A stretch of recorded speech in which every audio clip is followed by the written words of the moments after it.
turned his season around. The righty started the year 1-6 and was struggling on the mound. But over his past 14 starts, he has gone 7-2 and is getting more confident with every start. Graveman fits the future rotation plans for the green and gold, and with a victory tonight, he will get that much closer to double-digit wins as he tries to finish this 2016 season strong. Graveman and the A's take on the White Sox next.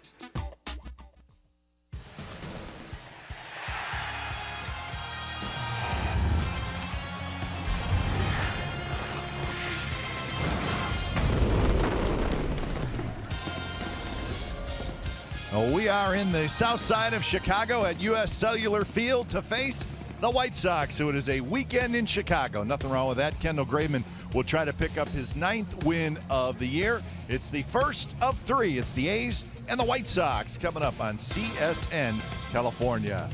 Hi again, everybody. Welcome to Oakland A's Baseball. Along with Ray Fosse, I'm Glenn Kuiper. You saw Kendall Graveman. He'll be making his 24th start of the year. And Ray, his first start of the year was the first week of the season against these White Sox. He's come a long way. Where do you see the most improvement from early in the year till now? Sinker ball, sinker ball. The one thing he said in Seattle, early part of the season, I have to figure out my sinker ball. You look at the numbers for him at the beginning of the season, not that good. But since his 13th start, he's been in double figures in ground ball outs almost every start. Just the one in San Francisco when he went 5 innings. But when you're a ground ball pitcher, you need everything working. The sinker is working there. Then you get great defense. He has gotten that because the infielders are very prepared every time he takes the mound because they know something like this is going to be happening. He's done a tremendous job. He has a lot of confidence, and I think more than anything, he's got a lot of starts left. He'd like to get well over the double figures in wins for this season. A's will face James Shields, the veteran. This is his 10th year in the big leagues. And Ray, there was a time when Shields was really one of the best starters in the American League, but a little bit of a tough time now as he came over to the White Sox from the Padres midseason. It's unbelievable. They talk about Big James. Well, his changeup is his best pitch. Nothing's changed from that standpoint.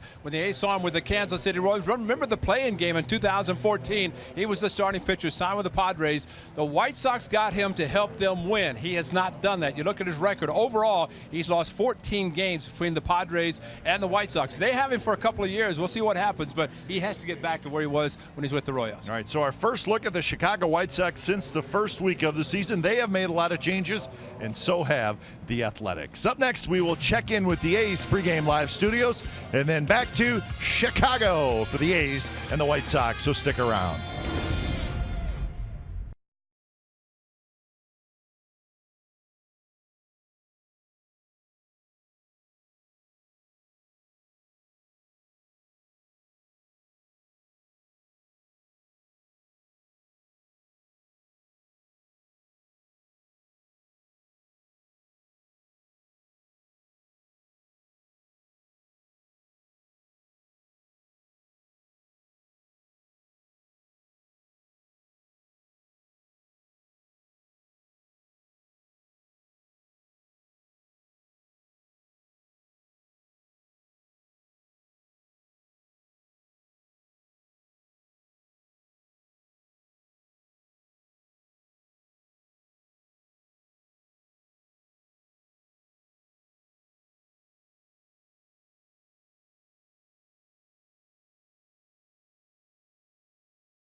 TSN California is brought to you by Jack in the Box. Taste the all-new Jack's Brewhouse Bacon Burger today at Jack in the Box. Limited time only at participating restaurants.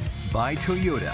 Hurry in for Toyota's annual clearance event to get an incredible deal on the 2016 Toyota you want before they're gone. Toyota, let's go places. And by America's Tire. Your low-price journey starts here. All right, welcome back to U.S. Cellular Field here in Chicago. A Friday night crowd and a beautiful night for baseball here in the Midwest. Game time weather presented by the Santa Cruz Beach Boardwalk. Get to the beach. The admission-free boardwalk is now open daily. It's 81 degrees and it rained hard this morning, but it has cleared up. It's nice blue skies above, and really humidity's not too bad this time of year. So tonight, anyways, we're blessed with very, very nice weather. Let's look at the lineup tonight for the Oakland A's. Game 1 of this series. Coco Crisp will lead off and play left field. Then it's Danny Valencia in right. Stephen Vogt is your catcher. Chris Davis is the designated hitter. Yonder Alonso's at first. Marcus Semien at short. Ryan Healy's at third. Smolinski in center. And Muncy is at second. James Shields on the mound for the White Sox. Last time the A's saw him was in 2014, pitching the play-in game for the Kansas City Royals. Went on to sign a contract with the San Diego Padres after that, and this summer traded back to the American League Central to the Chicago White Sox. He has not pitched up to the expectations of the White Sox. He's lost 14 games overall, 7 of those coming with the White Sox, but still possesses a very good changeup, his fastball, and greater percentage of his pitches will be the fastball and the changeup, and he would like to get back to that nickname of Big Game James. But I don't know if the White Sox think that right now. So here's the defense behind Shields. Cabrera, Eaton, and Coates. Jason Coates, the rookie, is in right field. And it's Todd Frazier, impressive young shortstop Tim Anderson. Get a first look at him. Then Carlos Sanchez and Jose Abreu with Deoner Navarro, the veteran, behind the plate. So we're ready for baseball from U.S. Cellular. Crowd still filing in. It's not going to be a real big crowd. There are fireworks after the game tonight. As Coco's ready, and Shields kicks and delivers the first pitch of the game, and it's a strike on the outside corner. Crisp at 238 with 11 home runs and 47 RBIs.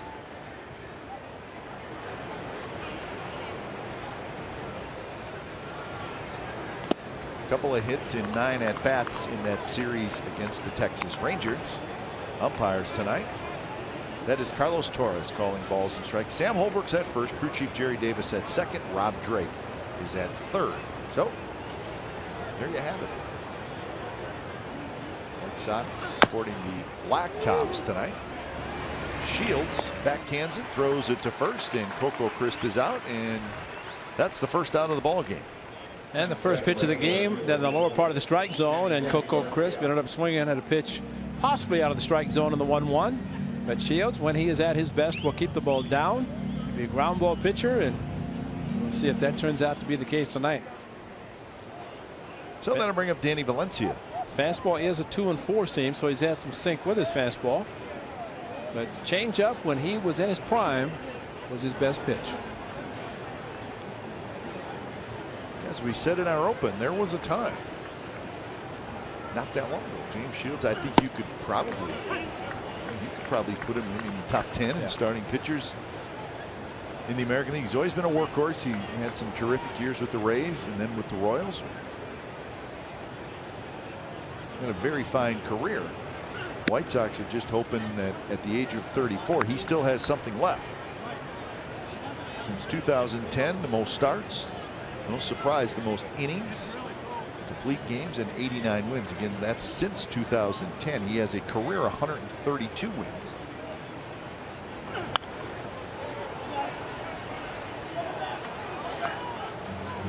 Well, unfortunately, when they start talking about number of starts, number of innings pitched, number of pitches thrown, and all the calculations are there, you start talking about the wear and tear.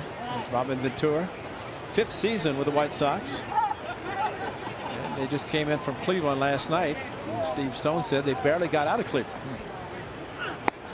They had an exhibition football game. They had Paul McCartney concert. He said Stoney said they had to go way around to get back to the Berkeley. So 2 outs. Shields' numbers with the White Sox, his start was, I mean, you could not have started any worse with the new team. His first 4 starts, an ERA of 15.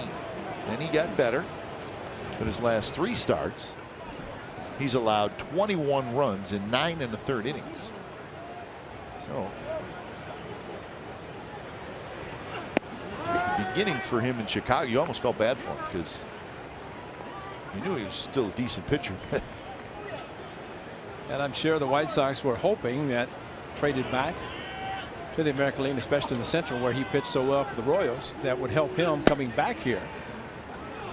As you mentioned with the Rays, and traded to the Kansas City Royals. Wade Davis was in that trade. I remember James Shields said, don't forget about Davis. Well, he became a pretty good closer until he got hurt. Yep. But Shields on to the Padres and now back to the White Sox. Rolled foul, 1-2 the count. Saw a curveball, which he throws also, but not as much as his fastball, the 2-4 seam plus the cutter, as well as a changeup. But looks like he and Navarro just trying to establish all of his pitches in the first inning. So 1-2 to Vogt, hitting .270 with 9 home runs. One runs way inside. So the breakdown for Shields as far as what he throws, lots of changeups. So changeups and cutters and curves, so he uses them all. Don Cooper, the longtime pitching coach, next to Robin Ventura, 14th year with the White Sox as a pitching coach. He managed when Ozzie Guillen left. I think he was 1-1. Said that was enough. A little different personality. Oh yeah. He's a good man. Coop is originally signed with the New York Yankees as a pitcher many years ago. Swing and a miss. So a pretty good inning for James Shields to start the ball game as he goes 3 up, 3 down with a couple of strikeouts. So bottom of the first coming up from Chicago.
Against Graveman, and here's the lineup.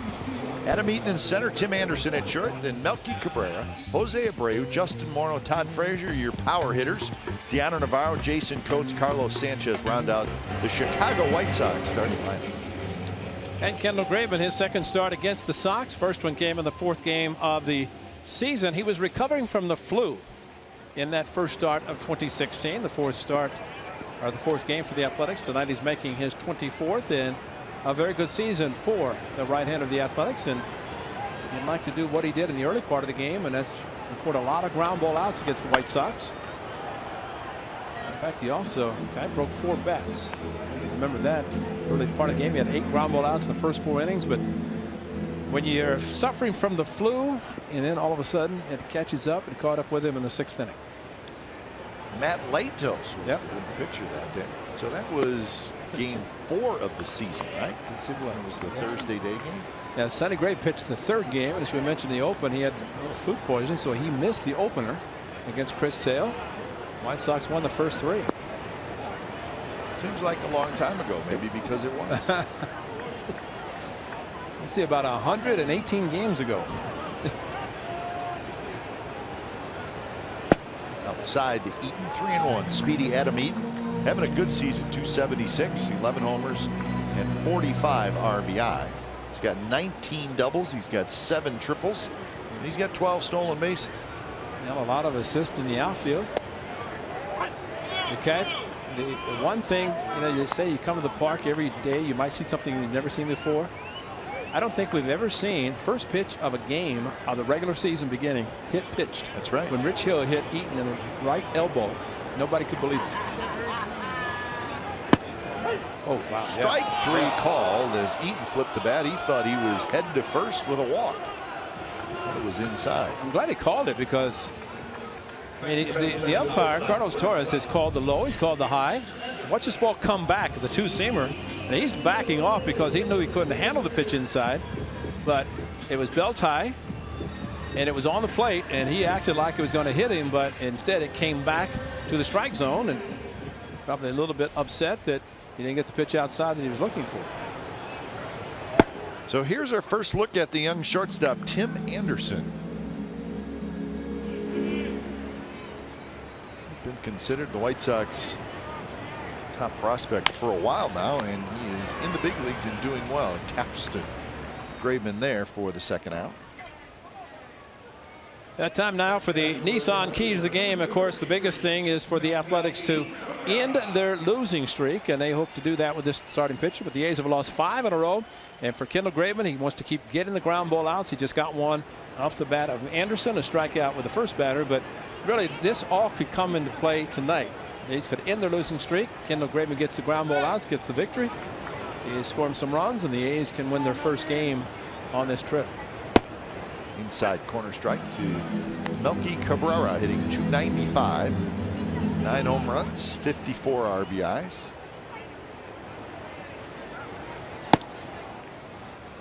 Cabrera with 28 doubles, 4 triples.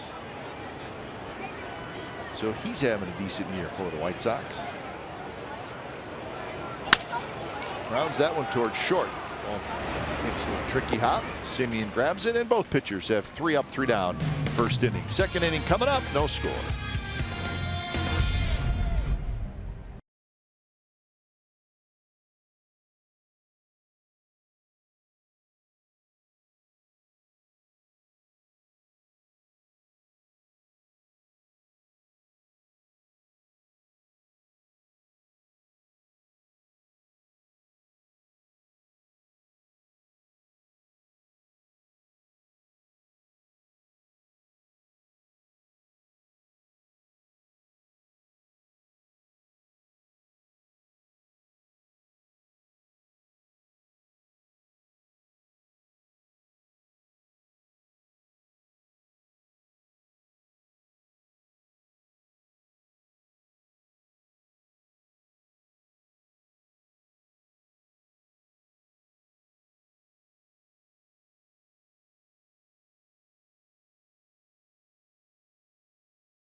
California is brought to you by AAA. Get a free A's cap with a new AAA membership. Visit a participating AAA branch by August 30th. Restrictions apply. Beautiful city. Chicago River winding through downtown Chicago. No score, top of the second inning. It would be Chris Davis, Yonder Alonso, and Marcus Semien. James Shields, a couple of strikeouts in the top of the first.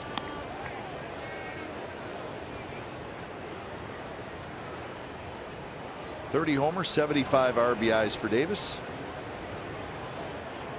2 for 12 in the series against the Texas Rangers. Trying my best to just forget about that series. Yeah, it's a good idea. Maybe I won't even give the series numbers. Well, I'll give you a number. The A's have a chance to win 2 out of 3. if not more. I mean, I think we can say that throughout the season, that there have been a lot of games the A's have had the lead, could have won, should have won, and didn't win. I think when a team is struggling, it seems like the area that is easiest to notice is hitting with runners in scoring position. Absolutely. You agree with that? Absolutely. That's a beautiful thing. Chris Davis rolls one into right field for a hit, and that will drive a pitcher crazy, because it was nothing more than really a slow roller to the second baseman, but the shift was on. It jammed him, actually. He had a big swing and it jammed him. He was trying to pull the ball. Look at the right side of the infield. There's nobody there.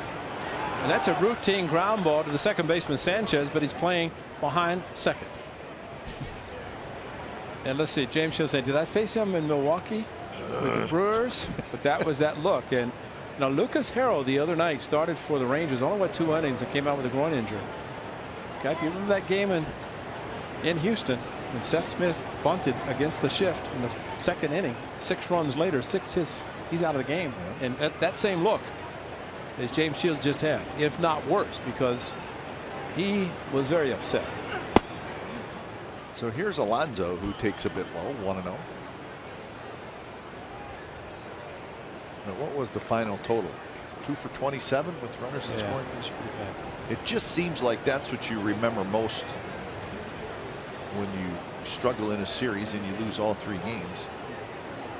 No, you always look for, if you had a couple more hits. You cut him short. It was 3 for 27. 3. I forgot about one of them. 1 for 4, 2 for 16, 0 for 7. Yeah, so come on, you can't cut him short. It just seems like that's the one that. It seemed like 0 for 27. Yep. Because they just did not. I mean, the one game, the second game, that they had the lead 2 runs in the 9th inning. They were 2 for 16. Yep. 7 walks in the first 8 innings, not 1 scored. 17 hitters in the first 3 innings. So you can say all you want about the way the game ended up, but they had a chance to blow it open early and did not. Now I'm a little irritated again.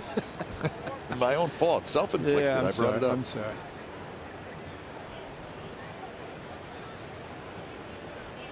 Two and 1 to Yonder Alonso. Broken bat, little pop up, and Todd Frazier gets back there. Oh, if that would have fallen in left field, we would have seen James Shields really show his disgust. There's the breaking ball in on the hands and could not hit it far enough to get over Frazier's head. He's the only one on the left side that had to concern Shields, probably because he thought it was going to get over his head, but did not.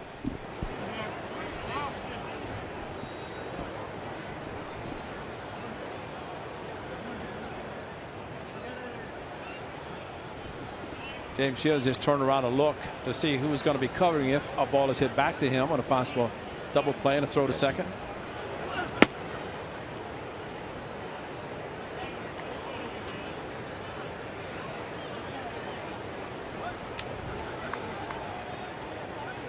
So 1-0 to Marcus Semien.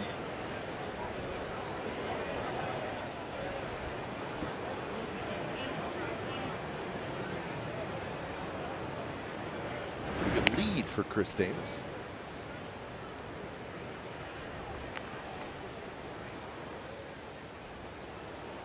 Semien at .239 with his 23 home runs.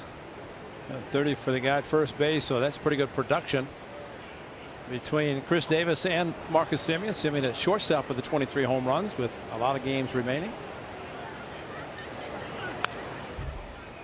Like a little cut fastball, maybe. 86 miles an hour from Shields.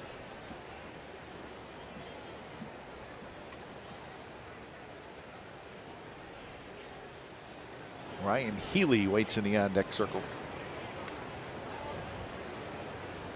He's come in with a 52-69 record, so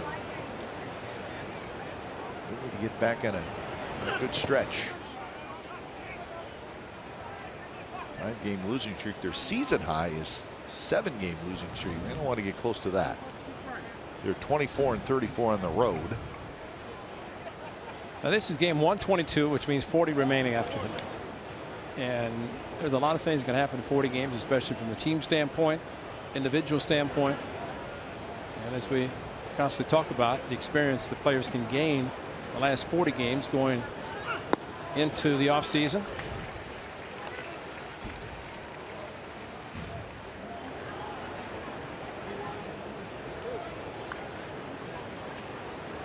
Yeah, maybe you pick a number. So let's get the win total to this number. Yeah.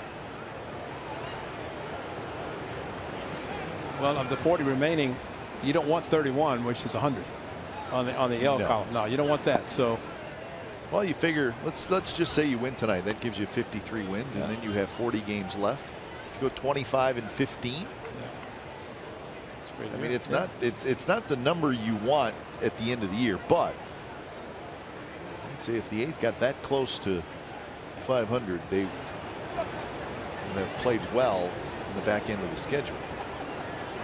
Runner goes. The pitch is outside on 3-2, and the A's have 2 on and 1 out. Yeah, but I think the main thing, and the White Sox are saying the same thing, you want to see some good things happening in the final 6 weeks of the season, final 40 games. You don't want to just see guys going through the motions. And I think when September 1st rolls around and you could increase the roster to a 40-man roster at the time, I think what we're seeing with the A's is what you're going to be seeing in September. It's not like there's going to be dramatic changes. Just because a lot of the young kids are already here. And so here's one of them getting a chance since right after the All-Star break, and he's been impressive. He's he knows he has a lot to go, but he's also willing to learn and take instruction. He had a little down spell, but now he's back. He's 8 for his last 18. He had a good series down in Arlington. And you know, he said in that series, there's Chad Pinder, who'll start tomorrow night, his major league debut against the one and only Chris Sale. That'd be a great start for him. He's already thinking about the hard throwing left-hander. But the one thing Ryan Healy said, and this is going to be something that all young players are going to deal with, and he said, at least seeing the Rangers, they've already seen them. Seeing Yu Darvish, he knows these guys, and as a result, as you pointed out, he had a good series. So if that's the kind of production he's going to get when he sees the teams for the same time, and he's going to get a chance to play a lot and see these teams and know exactly how pitchers are going to be pitching. 2 pitches low to Healy. Smolinski to follow here in the top of the 2nd inning. A's went quietly in the 1st, but making some noise here in the 2nd.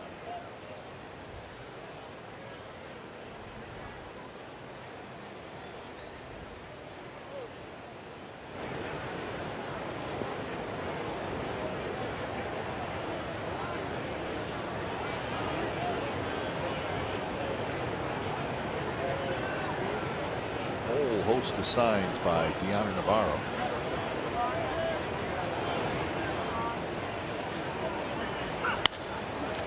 This one's popped up. Fastball a little bit up in the zone. Eaton comes in center field, and he grabs it. So that's out number 2 here in the 2nd inning, and it'll be up to Smolinski.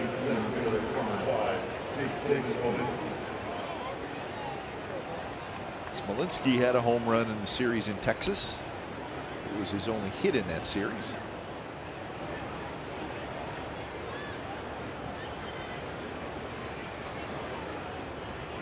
Smolinski playing in his 65th game. He, like Ryan Healy, getting a chance to play a lot. And for Healy, it's his first time in the big league. Smolinski's been up. Well, this was a big one on Wednesday. He gave the A's a 2-1 lead, only briefly, but against Yu Darvish. That fastball got on top of it. That had to feel great going back to Texas, where they let him go. The A's picked him up, and Jake Smolinski, Rockford, Illinois. So Pascal's probably quite long for him in this series.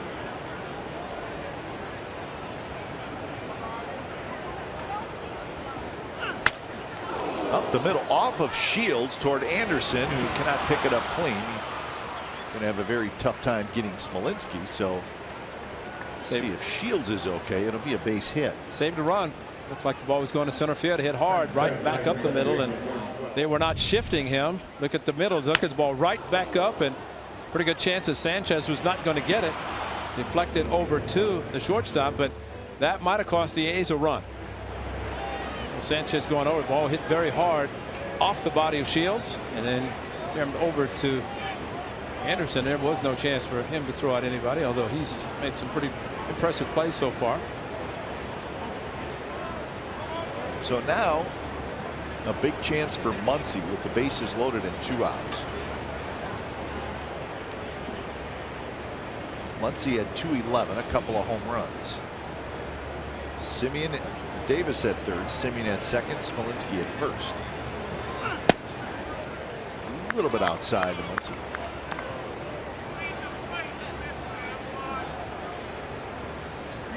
Anderson, the shortstop, slid over towards second base, but not a full shift.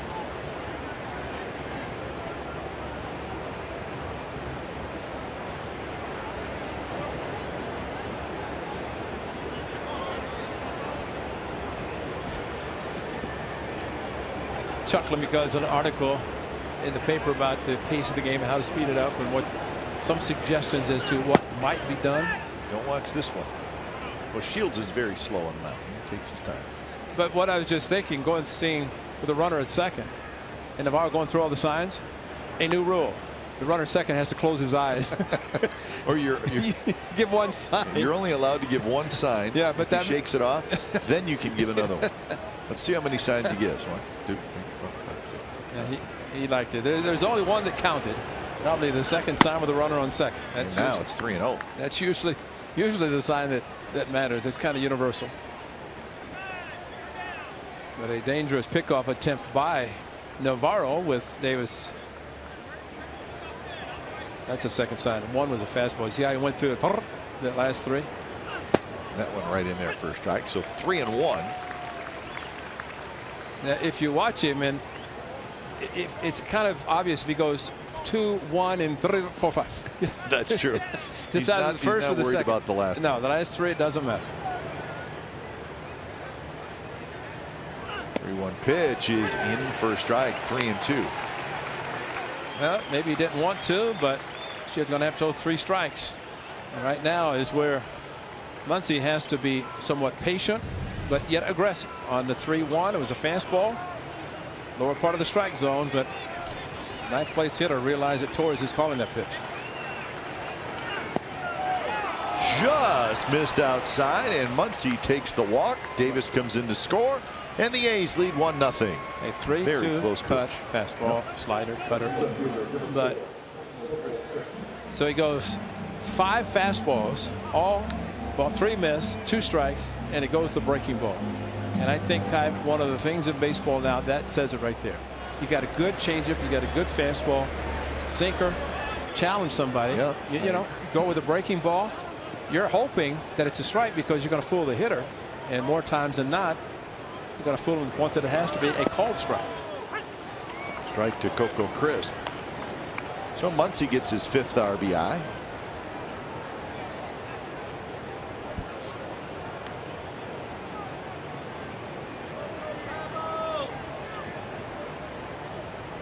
Crisp bounced out to the pitcher in the first inning.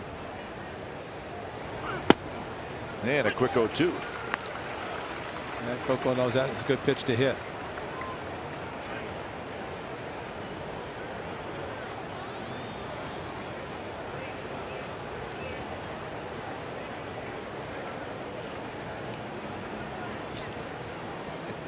How many that time? 1 plus a bunch that he didn't matter. Fastball away.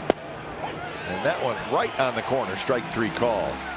So when it's all said and done, these get the run on the bases loaded walk to Muncy. 1-0 A's after an inning and a half.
Bottom of the second inning. Going to be Jose Abreu, Justin Morneau, Todd Frazier, some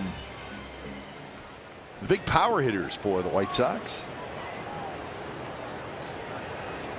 First pitch to Jose Abreu is just a little bit outside. Abreu had 280, 14 home runs and 65 runs batted in. 27 doubles.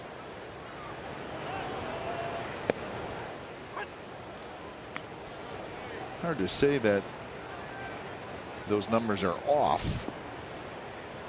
But I guess they could be a little bit for Jose Abreu. Not quite having the season he had last year or even the year before. Well, he wants to play every day. He wants to play first base. Of course, he could be DHing. Now they have Justin Morneau who's in the on-deck circle. He can do that a lot. It's power to right field. Kendall Graveman on the Thursday afternoon. Really, it's a two-run home run. Opposite field. Abreu against Kendall Graveman. That was in the 6th inning after a walk and over the out-of-town scoreboard. And that was it for Kendall. It came out, and it was one of those bad games from Liam Hendriks, something we've not seen lately. Gave up 4 runs in the 9th inning. Made it game looked a lot worse than it actually was. That's going to be a base hit to center field off the end of the bat, but a base hit nonetheless. You saw that graphic on Abreu where the home run totals are down this year, just 14. Well, that off the end of the bat, like you said, broken bat, and Graveman probably upset more than anything with the fact that he didn't get the ball down. He left it up, and Kendall a little bit upset, maybe the location of the pitch. But I think too, Kipe, with Abreu coming to the White Sox from Cuba, nobody knew it. And so year 2, man, he's hitting everything, and now just like everything else, you start knowing the tendencies of a hitter and pitching a little bit differently, and I think that's what teams have been doing against Abreu. Yeah, maybe he's just not having quite as good a year. I mean, he had 2 great years. Yes, he did. Spoiling years. 1-1 to the veteran Justin Morneau.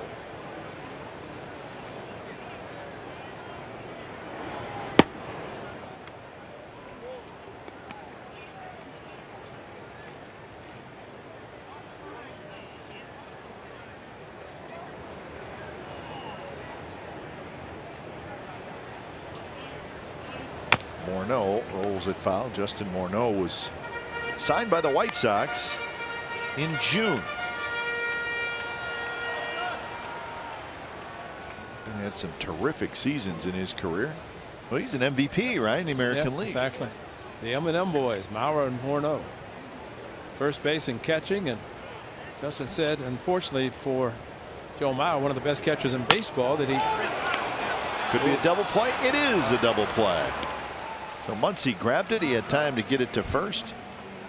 And that's a line out 4-3 double play, 2 outs. Well, one thing is we always say, line drive in front of you, stop. He didn't. He went forward, could not get back, and especially to the second baseman. But base runner, you stop and actually go back quickly as soon as the ball is in the air, because if it's caught, you're going to get doubled up like that. But if it's not, you're going to go to advance 1 base anyway. Definitely not going to go to third. And fortunately for the A's, they turned 2 quickly. First pitch to Frazier is a good one, down around the knees.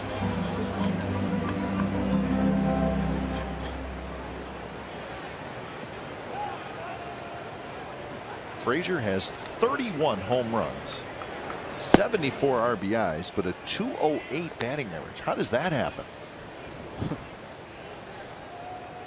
Home run hitter. It's a lot of times you'll see that. Strikeouts. And I thought in the paper, one of the things, local paper, where he said while he's having a good year number wise, that risk, runners in scoring position, and we've talked about that. He's hitting very, very poorly with runners in scoring position, and to the point that's really upsetting. Semien backhands, quick release, and they got him. Nice play by Marcus Semien, deep in the hole from short. So the White Sox do not score. We're on to the 3rd. A's 1, White Sox 0.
White Sox shortstop, third baseman, second baseman makes an outstanding play, plants, backhands, and makes a strong throw, bounces it intentionally. Now you may say, well, he didn't have the strong enough arm. This is intentional. Bounce the ball because it keeps the ball down low. The plant, right foot, throw quickly. Nice play by Alonso, easily getting Frazier down the line. Our forward right choice for Marcus Semien. Again, he's in the A's dugout after being in the White Sox dugout before being traded to the A's last year.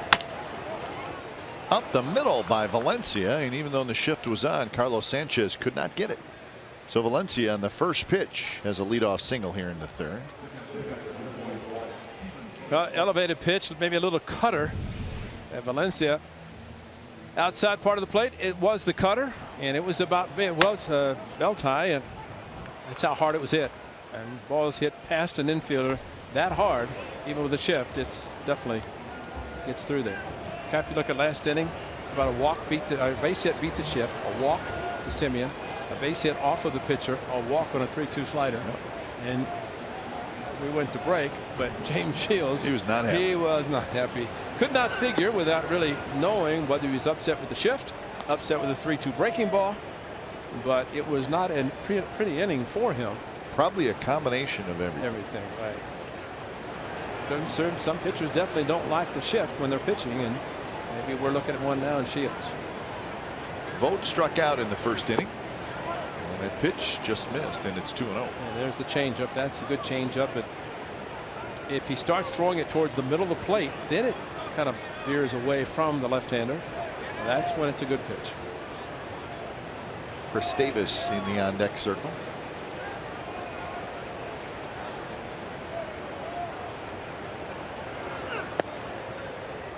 The White Sox have a bunch of players on the disabled list. Austin Jackson, Alex Avila, Avisel Garcia, Brett Lawrie, all on the disabled list. Brett Lawrie dealing with a bunch of different things. He's got a hamstring, he's got a quad, he's got a knee, so he's banged up. Down the right field line, but foul. They got some relievers on the disabled list. Patrica, Zach Putnam. They traded Zach Duke, so they made a bunch of changes, but that's just DL and trades. There was a period of time, Ray, in June where they were just, I mean, they were saying we got to make changes. Adam LaRoche, and that was not in June, of course, that was in spring training, but it started with LaRoche, who of course had the strange retirement. And then think about these names. John Danks was let go.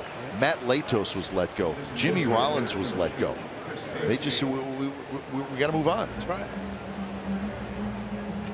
And really, it's not. So, yeah, it's a good point, because it's not unusual that clubs that realize when they're in the bottom part, they want to see what the future's like. Yep. And the shortstop's a perfect example. Yep. And so they started making these moves. So this team that we're seeing now in the middle of August, significantly different than the one we saw opening night, and really the same thing for the Athletics. Chris Davis deep to left, and that baby is gone. Wow. A long home run for Chris Davis, and the A's lead 3-0. First pitch changeup, one of the pitches that I think is very surprising, because really, while it's good if it's enough to fool a hitter, but you don't use it to throw it against another pitch. Fastball to changeup, salutes all around. Number 31 for Chris Davis on August the 18th. 84-mile-an-hour changeup, and look out. I think Shields knew he's going to take a peek anyway, but man, was that ball hit hard by Chris Davis. Just kept going over the bullpens, the bullpen of the White Sox. So 31 homers, 77 RBIs now for Chris Davis.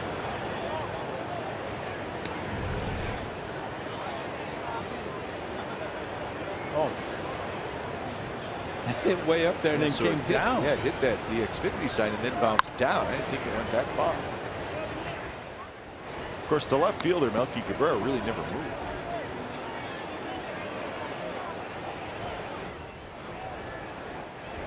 So now tied for third with Frazier and Cruz, home runs in the American League.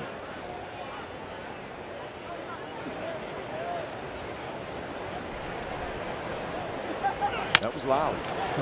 This one's popped up behind first.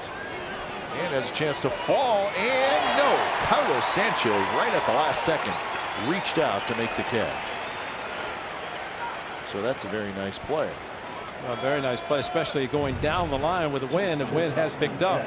Sanchez in the foul territory. No chance for the right fielder. The coach just gave way, and that's pretty smart for the right fielder to get out of the way of Sanchez. But let's take another look at the Chris Davis long home run. Hit way up and then straight down.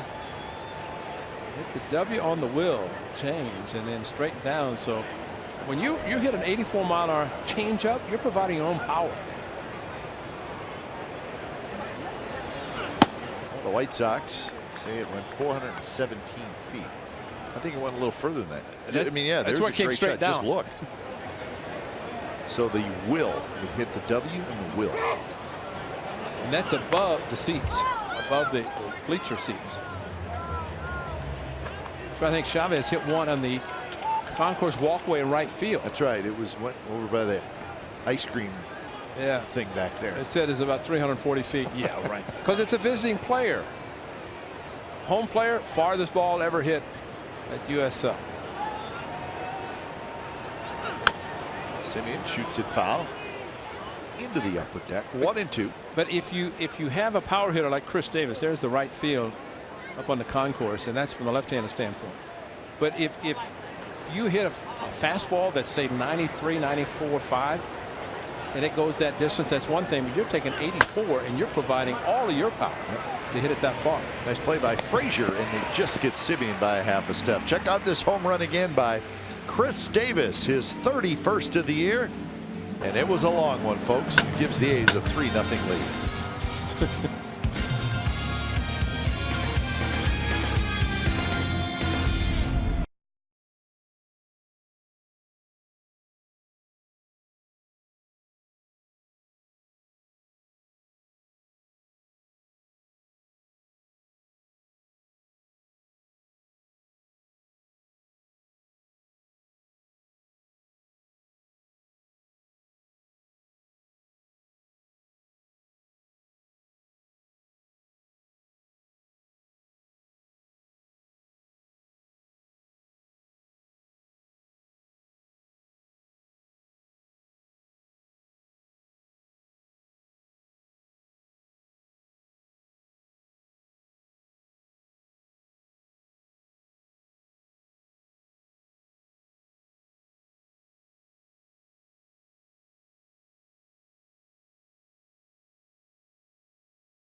So Graveman now has a 3-0 lead, bottom of the third, from U.S. Cellular Field, as it'll be Navarro, Coates, and Sanchez. Deoner Navarro, 213, 5 homers, 29 RBIs. Signed as a free agent in the offseason by the White Sox. He's a catcher in the perfect game thrown by Dallas Braden on Mother's Day. That's right. Of the Tampa Bay Rays. There are 2 pitches outside.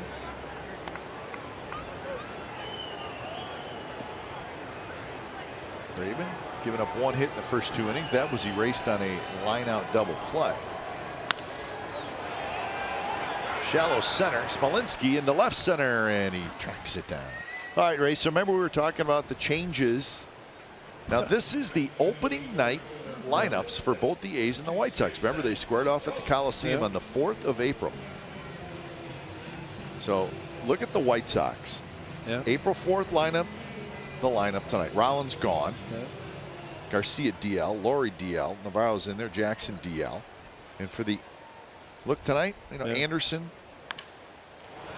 But the Anderson thing is understandable because, as you said, Jimmy Rollins was kind of holding down the fort for when Anderson was ready, the shortstop. For the A's, significant changes as well. Billy Burns was leading off and playing center field. Reddick, of course, gone. Mark Canha has played very little this year. Stephen Vogt was batting 8th. Rich Hill was the starter. Hill is gone. So it's been that way really for both teams. Just the A's just traded Reddick and Hill. The White Sox, the only guy they really traded, we said, was Zach Duke. They traded for Shields.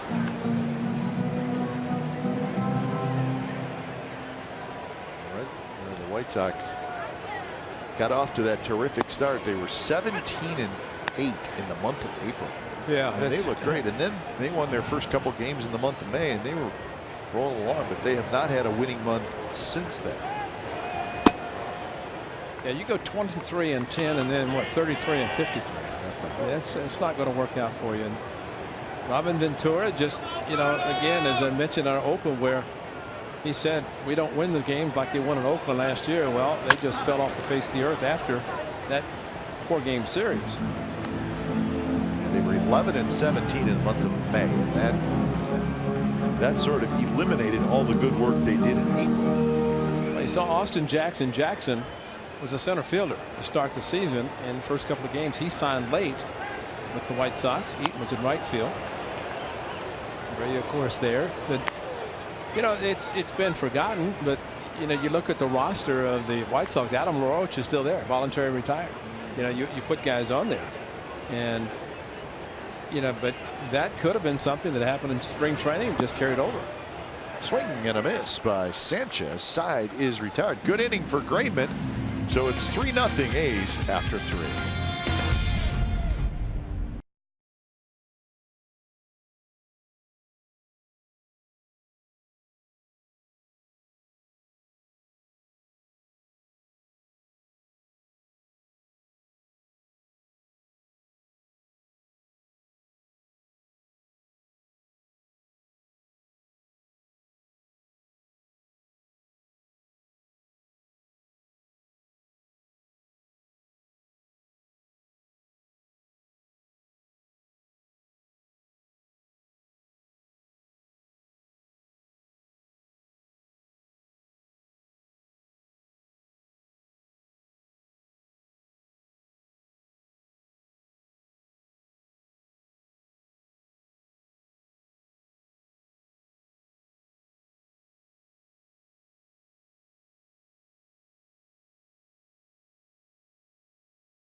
Your membership or join the party, you can visit athletics.com/2017. You'll find all the benefits that A's memberships has to offer.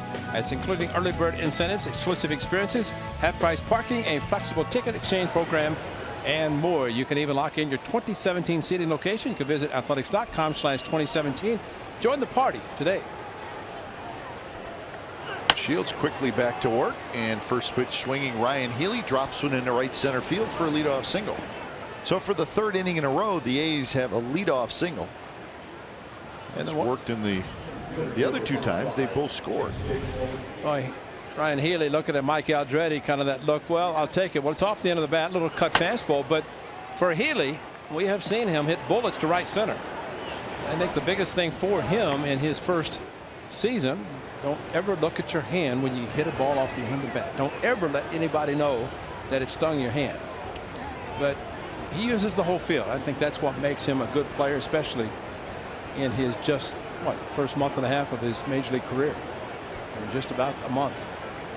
First pitch to Smolinski is hit hard toward the shortstop. Takes a nice hop for Anderson, and that'll be a double play. Abreu got his foot back down in the bag. Throw was high from Carlos Sanchez.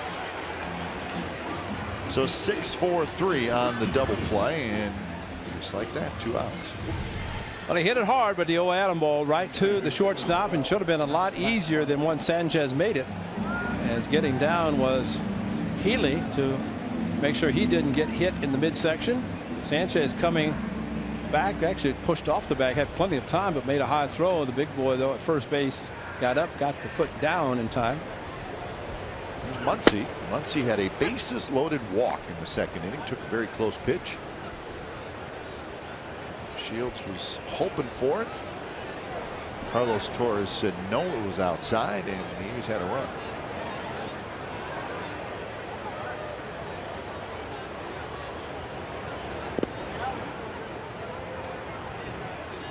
Shields fell behind in that at bat.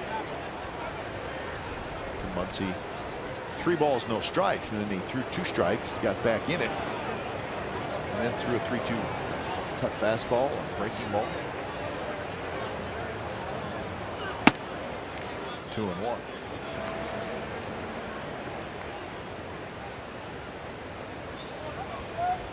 Big shift on for Muncy. Carlos Sanchez is 10 steps out into shallow right field. 3-1. And again, Max Muncy's not been in the big leagues that long, and I cannot remember him facing James Shields. Yet they're shifting him like they have numbers on him facing somebody to pull the ball, but he pulled James Shields that way. No.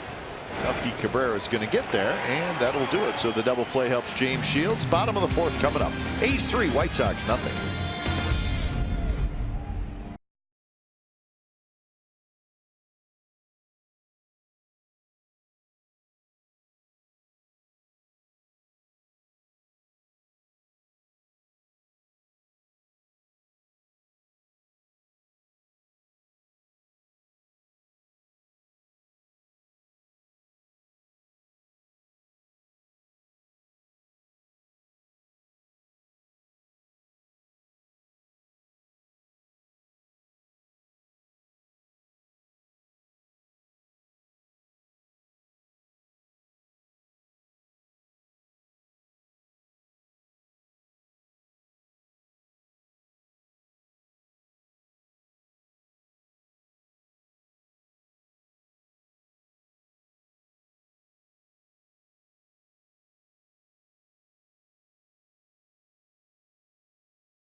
This grand slam with the White Sox trailing 7-6. It happened in the top of the 9th, and it helped the Indians.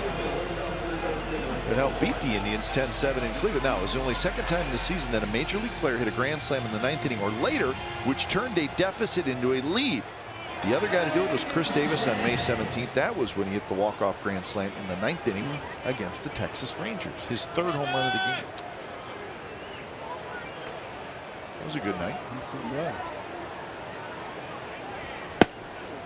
Top of the order, Eaton, Anderson, Cabrera.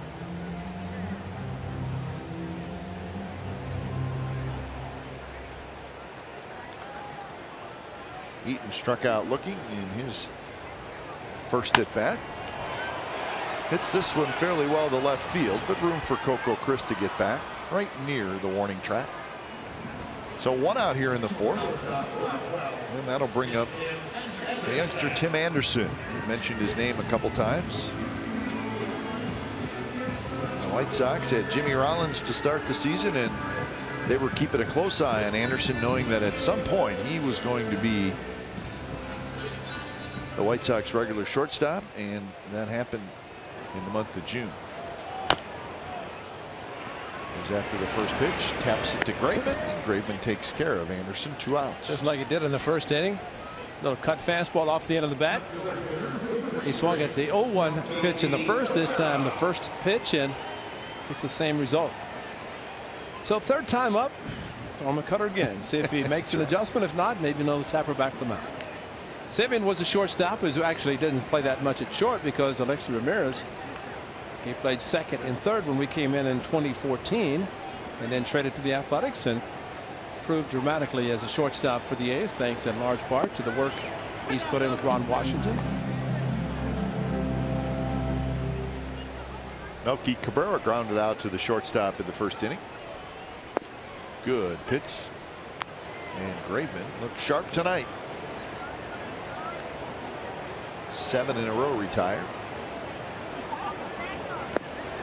Make it 8 in a row. Melky Cabrera on 3 pitches strikes out. Graveman needed just a total of 6 to get through the inning. 3-0 A's after 4.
With the Sunny Gray Fleece Blanket presented by Xfinity.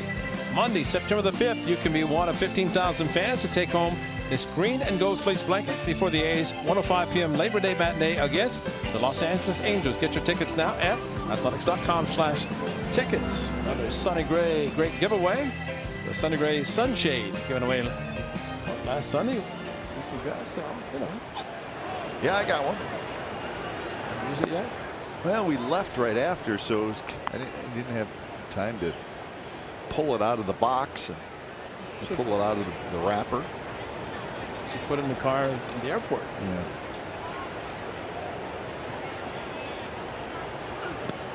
Two 2-0 to Coco Crisp. A's leading 3-0. A bases loaded walk in the second. And then Davis with a 2-run homer in the third. So that's the runs in the game so far.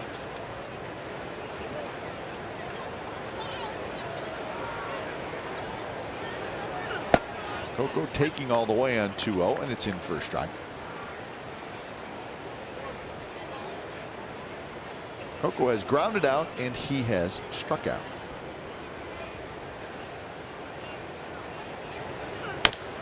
Taps that one fair, and a nice play. A short hop scoop by Abreu right near the bag.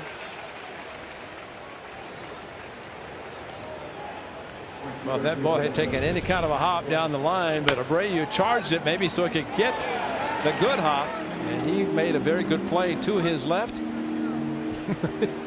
Well, he saw it all the way. Yeah. He knows it. Sometimes you get a little lucky.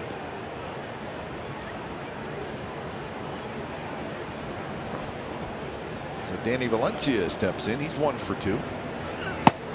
Singleton scored in the 3rd. Rangers leading the Rays 6-0 in the top of the 7th behind Cole Hamels, who has allowed just 1 hit through 6 innings. Hamels trying to win his 13th game. Rangers a 7-game lead in the West. Left field, shallow. Cabrera on the move, and Cabrera near the line makes the catch. So 2 quick outs here in the 5th inning. What happened in Baltimore with the Astros? Well, I'll do my best to tell you. Why don't you tell me? I think it's interesting. We always talk about how the Orioles are home run hitters, and especially at their home park at Camden Yards, and you combine those 2 facts to tonight. Well, I'm getting it for you. Can't wait. Don't want to make any mistakes on this. 2 outs in the inning, so now you're putting pressure on it. So the Astros are in Baltimore playing the Orioles. And leading off the game, George Springer hit a home run for Houston. That's good, right? 1-0. So in the bottom of the 1st, this is what the Orioles did. In order: Adam Jones, home run. Hyun-Soo Kim, single. Manny Machado, home run. Chris Davis, home run. Mark Trumbo, home run. So 4 home runs in the span of 5 hitters. And back to back to back. And the final 3 were back to back to back, right? So, oh man, Orioles, look out tonight. Now in the bottom of the 6th, the Astros lead the Orioles 12-8. Oh my. So that's baseball. Yeah, and we got a note from our fine stat man Jeff. He says the Orioles become the first team since 1900 to hit 4 home runs before recording an out. That's good, Jeff. Thanks, Jeff. So that's what's going on in Baltimore. So the Orioles, they are dangerous when they start swinging it. We've seen it. But that's in the 6th inning, so they have 3 at bats left. They're probably say we're fine. Bottom of the 6th, Astros 12, Orioles 8. 1900. That's a long time, Jeff. 4 home runs before the first out was made. Down the right field line. Coates a long run. Coates into foul territory. He goes into a slide and he just missed it. Yeah, you would think the wind took that ball, but you look at the flags above right field, they're blowing from right to left. You think it would be the opposite, and I thought maybe that he didn't account for the wind taking it, but it just kept hooking, and I don't know that he went after it full effort from the beginning. Had he done that, he probably would have caught it. Had to go into the slide on the rocked warning track, which is not a lot of fun, especially when he looks at his hand to get the pebbles out.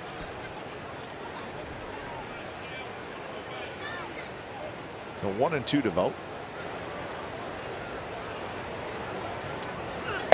Well, we are not weather experts, and certainly not Chicago weather experts, but a lot of times the wind comes off the lake. Yeah. But the way the flags are blowing down the right field line, that is the opposite of the wind from the east. That's right. It is blowing west to east. Right field, that's hit well. Coates going back, and that baby's gone. Vogt reached for it, and he hits it out. So now 4-0 the A's lead on Vogt's 10th home run of the year. Well, it's amazing. Get another bat, another swing, because Coates doesn't record the out in foul territory. And so Shields hands a breaking ball, a curveball that Stephen Vogt went out and got. Second in the month of August. Yeah, they're off Gossman, speaking of the Orioles, but Stephen Vogt, great swing.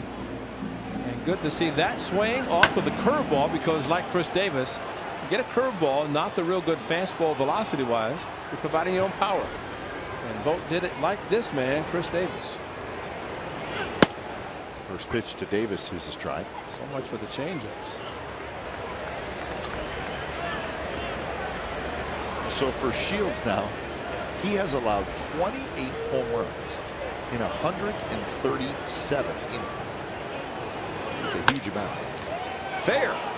Frazier could not get it, and it rolls down the left field line. Melky Cabrera gets to it, spins around, decides no need to rush as Chris Davis has a double. Chris Davis a single, a double, and a homer so far in the game. So he's having a heck of a ball game. He got a first pitch fastball, nope, and then the second pitch down the line past Frazier, and Melky Cabrera. Tell you, if he came up throwing, you know, he's a left-handed thrower with a glove on his right hand, spin and throw back, but he just conceded the double to Chris Davis, and he's there with 2 outs. So they're starting again with 2 outs. So here's Yonder Alonso, who has popped out to third and popped out to second.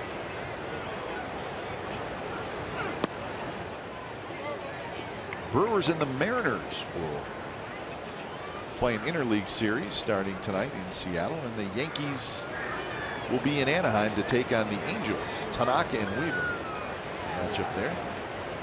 These games will start in a little less than an hour. Good pitch there. Shields took something off and got the outside corner.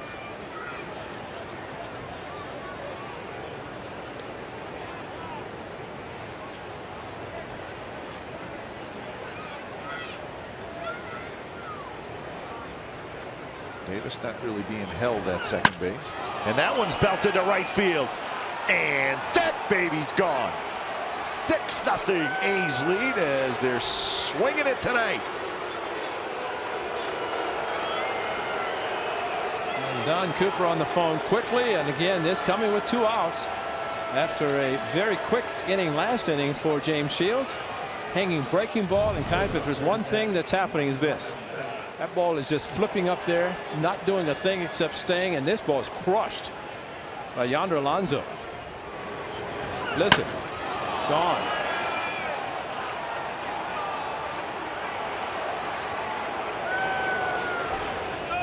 Six home runs, 5 against righties, and believe it or not, the one against the lefty was Madison Bumgarner.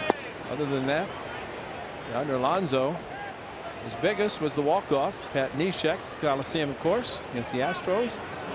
He continues to get a chance to play every day and swing the bat well. So Shields now, listen to this, Ray. We told you how he's really been struggling as of late, but he has allowed, when Matt Elber starts to throw the right hand, Shields has allowed 9 home runs in his last 3 starts. You said the last 21 innings, how many runs at the ERA 20, I guess, or something. Yeah, because that's not good. Yeah, it was 21 runs in his last 9 1/3 innings. There's your 20 ERA, and that's coming into tonight. And this is, I guess, through 5 innings, that's 6 earnings at least. A little bit low, and Simeon takes the walk.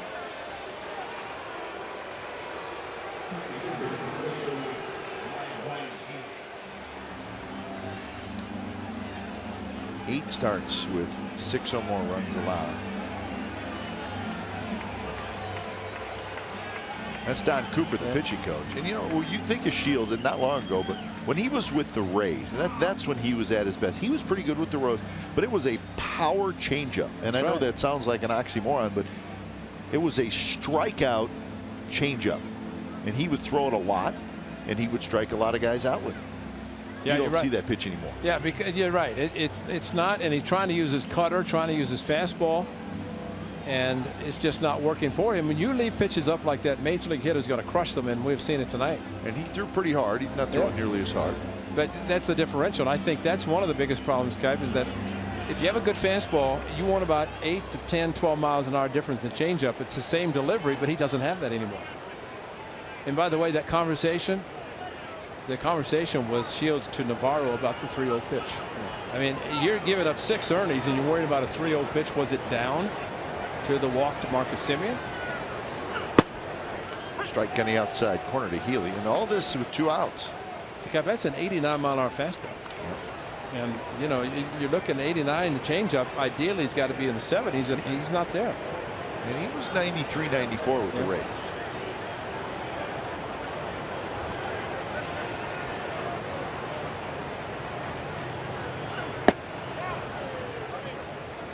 no swing.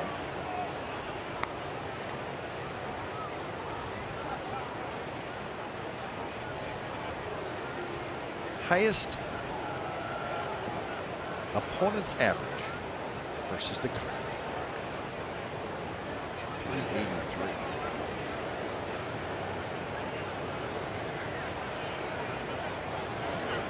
Price and Keuchel have struggled this year. David Price has not had a great year with the Red Sox.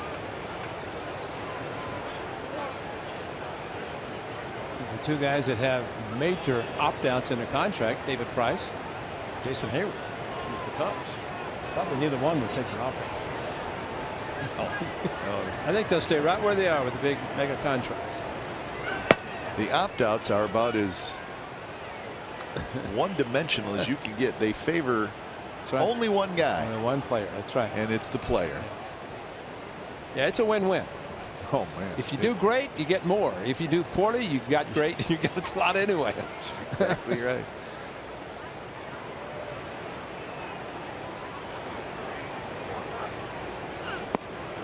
Pretty good pitch there. 3-2 now to Healy. And that's just a variation on the breaking ball. He started middle of the way, and then it broke away out of the strike zone. He started at front door and got the good pitch.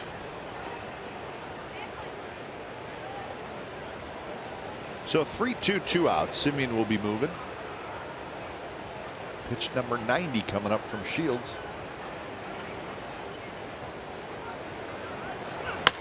And it's grounded in the hole. Anderson on the run. The throw is low. It's past Abreu and it rolls down the right field line. That's going to allow Marcus Semien to come around and he will score. So Semien scores. Healy to second, and it's 7-0. And all Anderson had to do is stop and throw. He tried to throw on the run, almost like he was going to throw it, knowing that it's going to be an easy out. But with Semien on the move, Anderson with a low throw, Abreu could not handle, and you're right, down the right field line.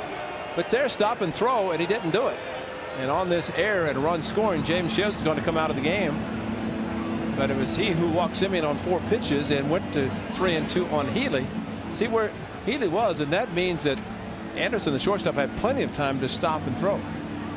So E6, no RBI. When it's time for change, think Speedy Oil Change and Auto Service. It's your oil change, tune-up, and brake experts.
Of Jose Canseco's historic 1986 season with the Jose Canseco Rookie of the Year bobblehead is presented by Kelly Moore Paints. At the A's versus the Red Sox game Saturday, September the 3rd, 15,000 fans will take home this Bash Brother bobblehead featuring one of the greatest sluggers in franchise history. Get your tickets now at athletics.com/tickets.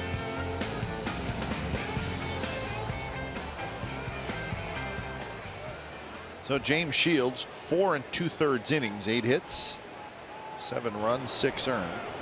He ends up throwing 90 pitches.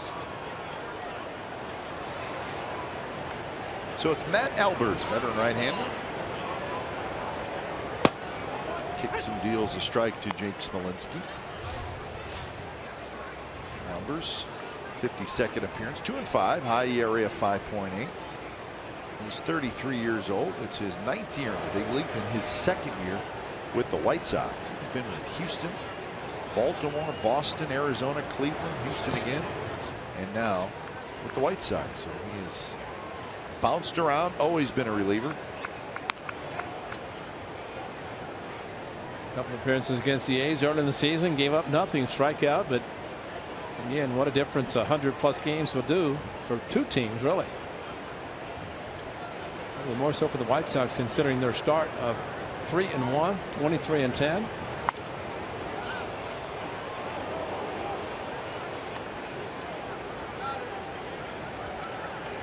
The A's record in May was actually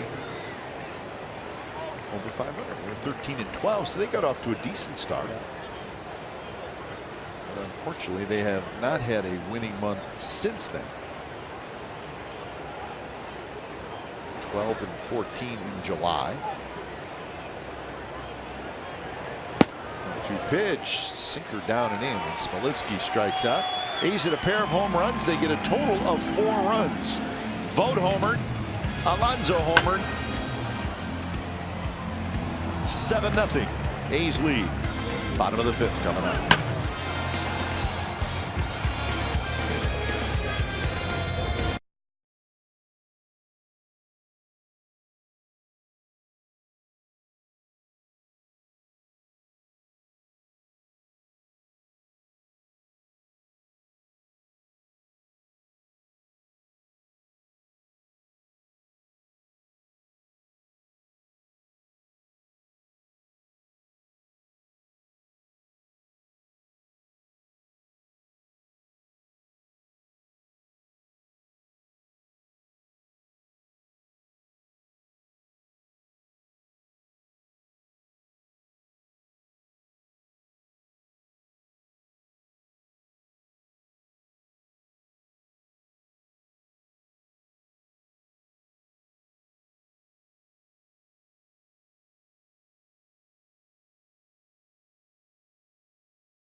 Nothing. The A's lead. So everything going right for the A's tonight. Nothing going right for the White Sox. And Kendall Graveman, he's been good.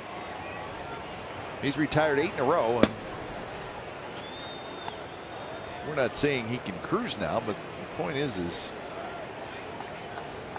well, you have to be relaxed and feeling pretty good when you got a 7-0 lead, and you know that you're pitching well. He's allowed just 1 hit. He's got 3 strikeouts, and look at his pitch total, 44. Yeah, I think for the standpoint here, that's when you want to get greedy and pitch a shutout, low hit game, pitch a complete game. And usually a pitcher who comes out of a game in a game like this, assuming you don't make it interesting, and then you get upset with yourself because it's the time to save a bullpen. He's had an off day yesterday, so they got rested anyway, but worked a lot in Texas in that 3-game series. Swing and a miss. Good hard sinker, 94 miles an hour.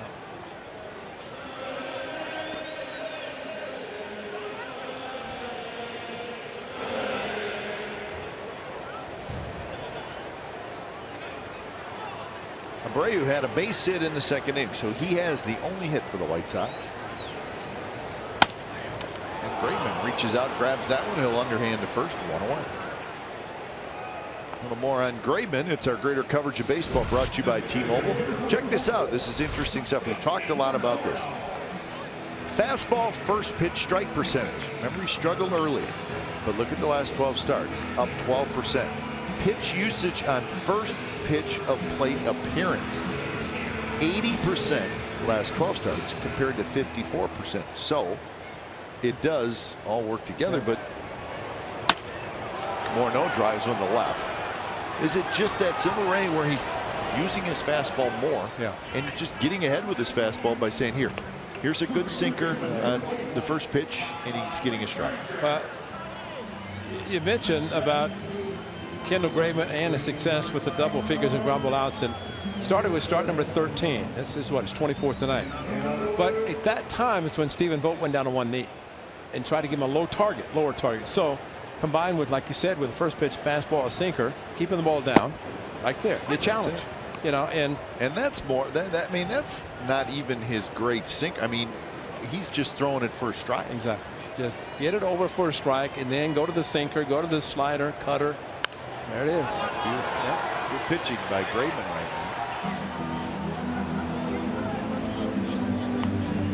now. A quick 0-2 to Todd Frazier, grounded out to the shortstop. But I think when a hitter, Todd Frazier has 31 home runs. He's an accomplished hitter. But when a hitter has to ask an umpire if it's a strike or not when they just found it back, to me, it's a matter of, do you know the strike zone? You know, why are you asking? Because you swung at it, you thought it was a strike, and it was a good breaking ball from Kendall.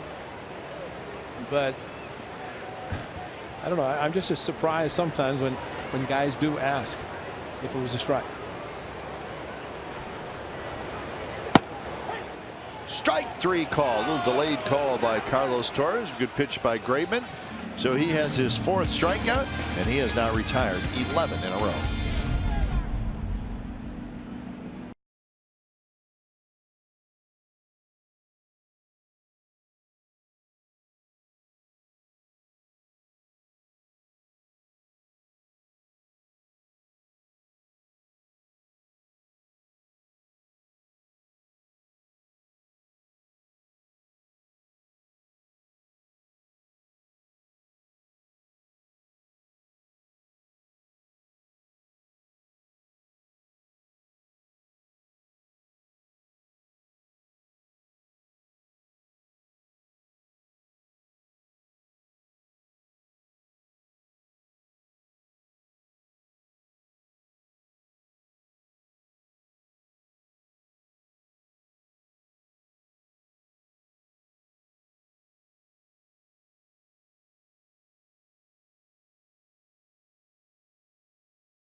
.com at Bat app. Stay up to the moment, any moment, with game day, live game video, highlights, statcast, news, and more.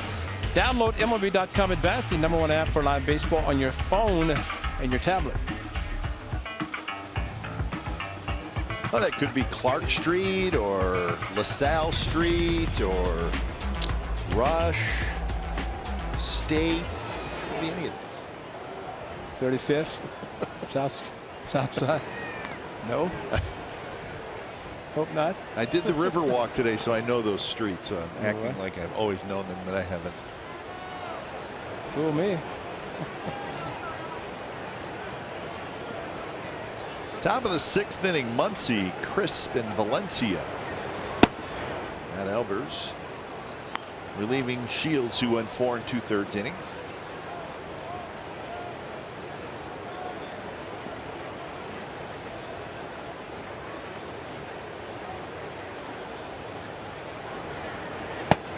Not close, 2-1.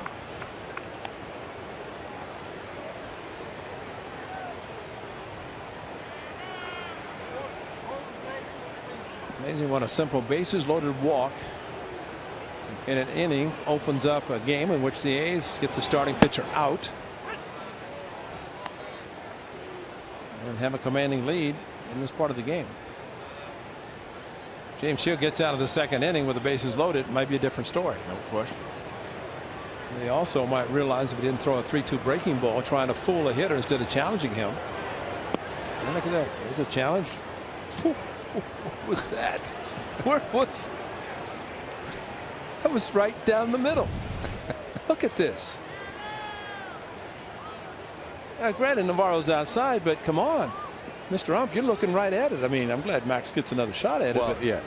The fact that he missed the target, I never thought that should really matter. No. But he was staring right at it. So Muncy ends up being retired anyways as he flies out to right field.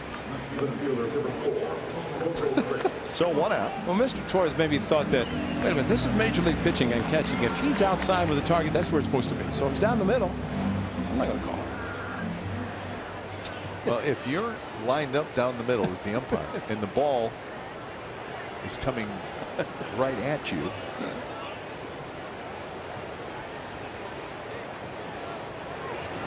Coco fouled with the screen. Red Sox leading the Tigers tonight 10-2 in Detroit. That game in the bottom of the 8th inning. Rick Porcello is trying to win his 17th game. He's out of the game after 7 innings, but he's got a nice lead of 10-2 for the Red Sox. So Porcello 16-3. Jay Happ 17. Wow.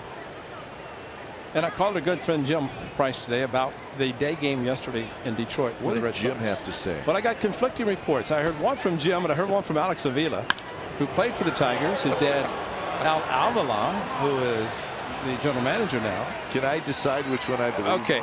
Jim Price said today that the Tigers have always scheduled Thursday day games. They had almost 35,000 yesterday. And he said, we've always scheduled them. As a matter of fact, he said Dave Dombrowski, when he was president of the Tigers, instituted it. He said, let's play Thursday day games every time. Okay. And Dave Dombrowski was the one who complained about it yesterday because his Red Sox were his now president. Okay. Now, Alex said that there was a Lions exhibition game right next to the Ford Field. Ford Field, and that it was originally scheduled as a night game, and they changed it to a day game because of the conflict of the football game downtown. Did they play there? Yeah, I mean, yeah, you can't make that up. I'm going with, as much as I love Jim Price. He's going with Alex. I'm going with Alex. Well, but a good effort on both parts. But you know, I said to Jim, I said, wait a minute, Jim, a Thursday day game at the beginning of the series? And he said, well, we always schedule, you know, and Dave started it. And Dave is the one came in and said, how can you do this? So we could, I mean, you could fact check that if you really wanted to. Yeah, I will. Just see if every Thursday. Just look. The Dave Dombrowski era. Yeah. When did it start? Well, and like Alex said, if they play a lot of day games midweek, they're usually getaway games. Exactly. Not the first game. And there's a lot of getaway Thursdays. Sure. And Wednesdays and Thursdays. Yeah, if you have a Monday off, play Tuesday, Wednesday, Thursday getaway. How'd I love Jim Price? Yeah, I know. I got to believe that. But the funny I mean, you have a football game. Yeah. And a baseball game, and the stadiums in Detroit are literally right across the street. It would be chaos. It would be great for downtown Detroit. It would be awesome, but it would be chaos. And especially, the Tigers are playing well. The Red Sox in town, and they drew almost 35,000. And then you have the football, which they're going to sell out probably because it's football. And I guess you probably get a football schedule. Yeah, in advance. Yeah, early summer maybe. Sure. You kind of know, but Alex said no, it was scheduled. Valencia with another good at bat. He one hops the wall in right center field. Danny Valencia is 2 for 4. Good at bats tonight by Valencia and a lot of the Athletics. Out of right center, when you do that on a pitch away, that's impressive. Pitcher wants you to try to pull it. It's a 3-2 fastball. Try to pull it. It's a ground ball. You go to the opposite field, and I think we have shown throughout the season the number of opposite field hits that Danny Valencia has gotten. And another one there.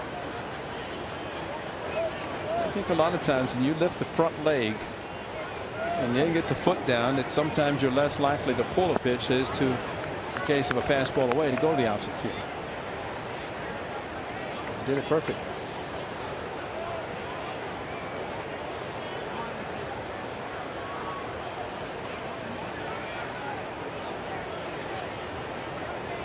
Vogt takes good sinker for strike.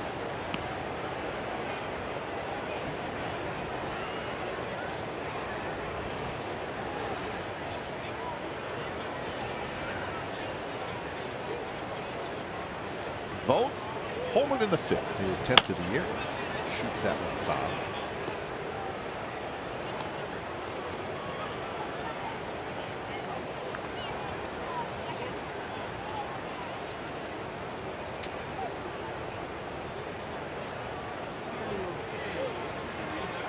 So Vogt with a chance to knock in a run. RBI sitting out there. That's Danny Valencia.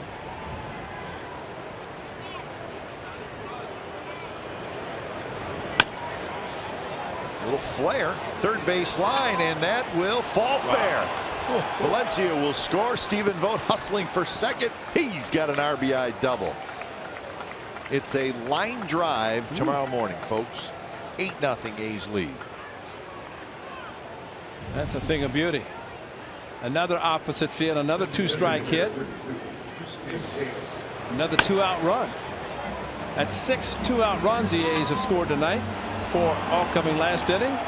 Melky going after the ball and checked up on him. And as a result, Stephen able to get to second base and watch his ball check up and go towards the side rail.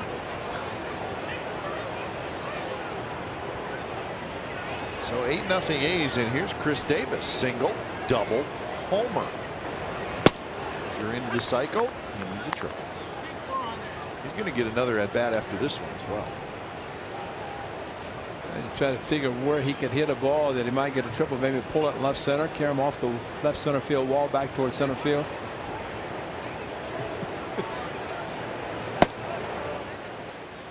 This is what he did in the third. Watch where this one lands. Actually, where it hits. Yeah, this could make up for a triple, double, single, home run all in one. I mean, that hit high above the left field seats.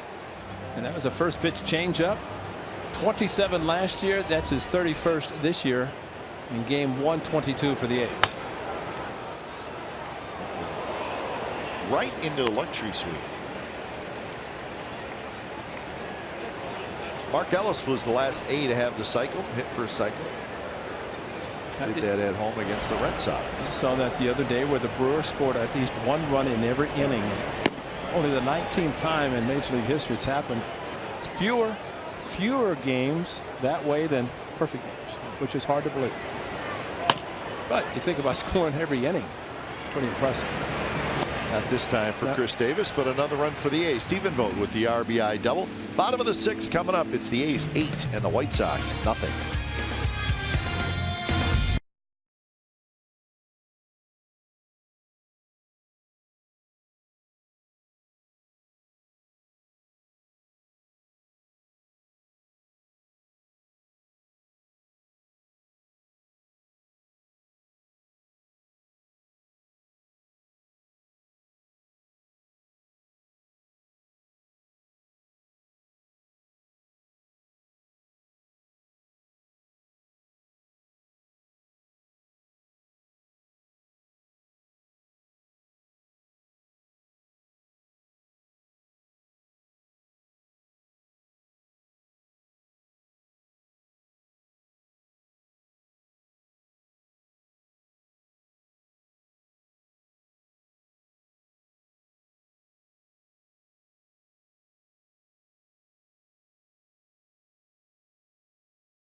With Sportsnet Central. It's brought to you by Hyundai. You'll see it tonight at 10:30 on CSN Bay Area. Highlights from the A's White Sox game. 49ers report from Denver from our 49ers insider Matt Mayoko, and latest Olympic news and medal updates. So that's coming up at 10:30. And the A's here in Chicago with an 8-0 lead. Trying to break a 5-game losing streak. Trying to do it behind Kendall Graveman, who has retired 11 consecutive hitters. First pitch, strike to Dioner Navarro.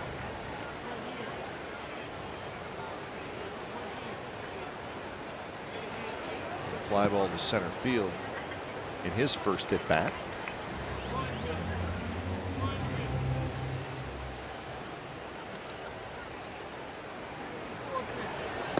A little bit outside.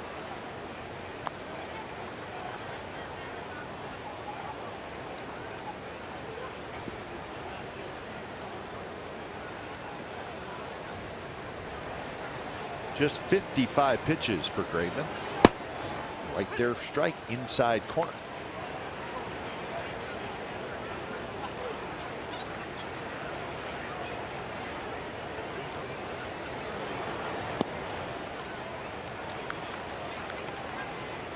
No walks and 4 strikeouts for Graveman. And just right down the middle with the 2-seam fastball, or even just a sinker, just right down the middle.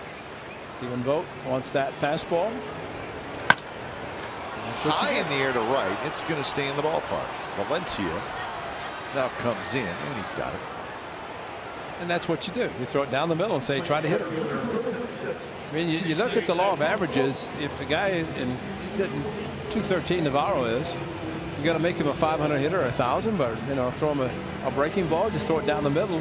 I mean, he's got to make 8 outs and 10 at bats based on his average. You just made another one. Jason Coates, second at bat. He grounded to short. So in Cleveland tonight, Ray, how about this? Indians trailing the Blue Jays 2-1 going to the bottom of the 9th inning. Jose Ramirez hits a home run to right field to tie the game. The very next hitter is Tyler Naquin. We saw him, rookie left-handed hitter, lots of speed, inside the park home run. Indians win 3-2. How about that's a good walk-off right there. You don't see a inside the park walk-off home run very often. Line drive. Alonso has it. Well, Naquin had the walk-off sac fly last night against these White Sox, and it was Ramirez who tied the game. So those two last night helped the Indians come from behind, down 3-0 early. A couple of first-place teams battling in Cleveland. Osuna, the closer, gave up those 2 home runs. Be curious to see the highlight of the inside the park home run. You always wonder, okay, did outfielder misplay it?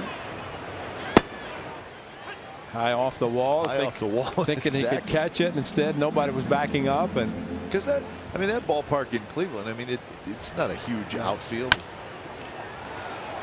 Something crazy may have happened. What's not crazy is Kendall Graveman is rolling along. 14 consecutive White Sox hitters have been retired.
We'll celebrate the 18th annual Breast Cancer Awareness Day presented by Zevia, the zero-calorie soda, and supported in part by Athena Bottled Water, Sutter Health, Nelson Staffing, Comerica Bank, State Roofing Systems, Drake's Brewing, and BDA.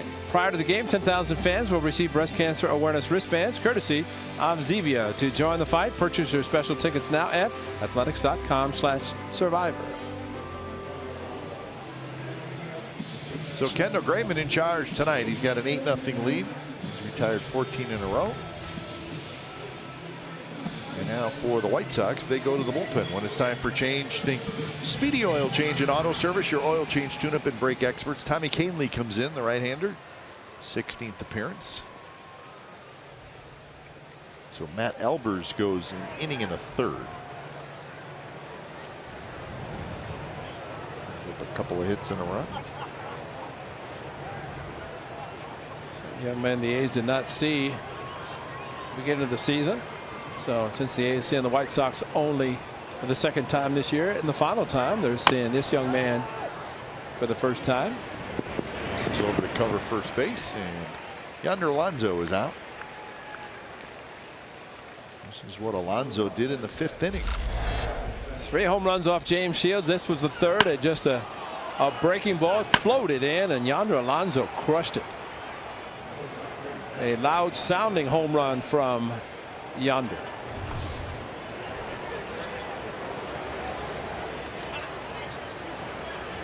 Graveman has faced the minimum. The one hit he gave up was the double play that Abreu got too aggressive off first base, was doubled up. Marcus Semien has walked twice and scored a run. Kahnle pumps a fastball in there at 98 miles an hour. This is your basic reliever, sinker slider pitcher. Occasional changeup, but more than anything, the mid to upper 90s fastball, power arm out of the bullpen of the White Sox. Another good fastball, 99 miles an hour.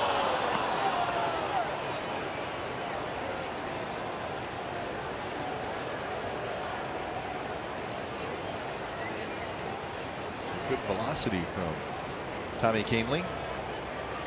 Been with the Rockies the last couple years. Swing and a miss. He struck him out at 99. So 2 away here in the top of the 7th inning. Well, you got that kind of a power fastball. Just throw it down the middle where your catcher's showing the target. Navarro said throw it here. He did. Semien swung through it. Kahnle with the Rockies in 2014 and 2015. Then the Rockies traded him to the White Sox in November of this past offseason.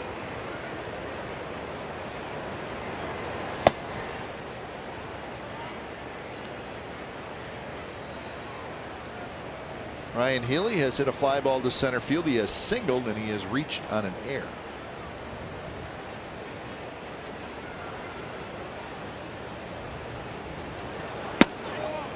In the 5th inning, with a runner at second, or make that a runner at first. Semien took off with the pitch. Healy hit a ground ball to short, and Tim Anderson threw the ball away at first base, and that allowed Semien to come all the way around and score.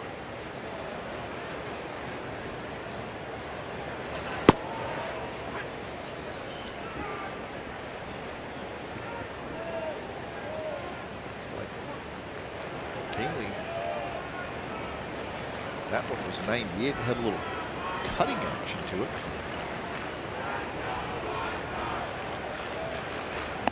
And a high heater at 98, and the count is 2-2. Well, there's no question we've seen more and more guys coming out of the bullpen doing this, just rearing back and throwing hard. And that's pretty impressive because you don't have to worry about pacing anything. Just throw it hard, and it's a good example of that. So Navarro just shows down the middle again. Good location there. He's made some good pitches.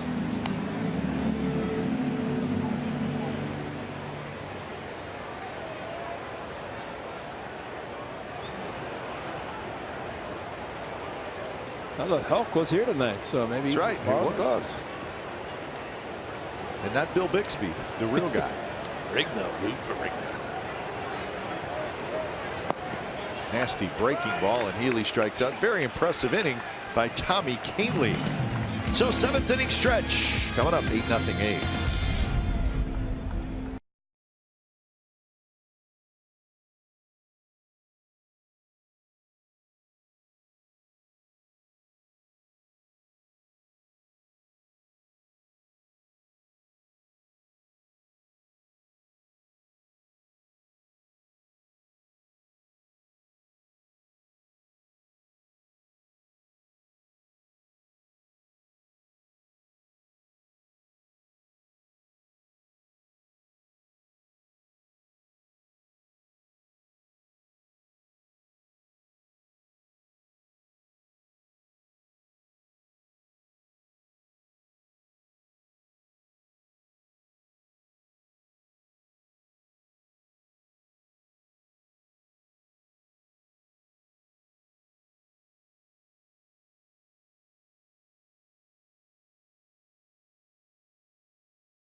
By Toyota. Hurry in for Toyota's annual clearance event to get an incredible deal on the 2016 Toyota you want before they're gone. Toyota, let's go places. And by Xfinity.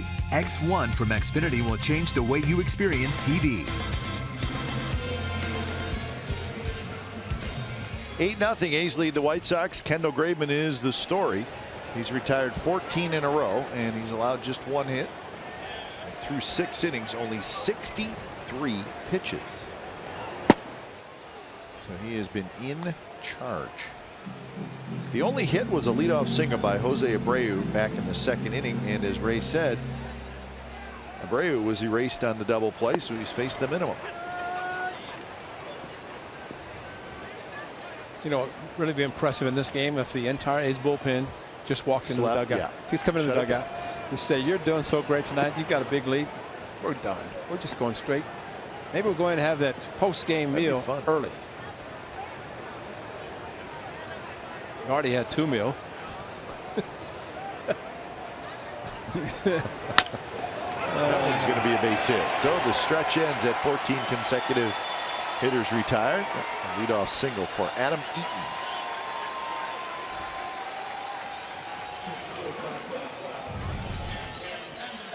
Not up the middle, then fastball running away. Just almost kick save by Graveman. Almost got him on the right foot, but it got under and past him and into center. So here's Anderson. What's he going to do, Ray? Swing at the first pitch? First or second, cutter off the end of the bat. Oh, he took it.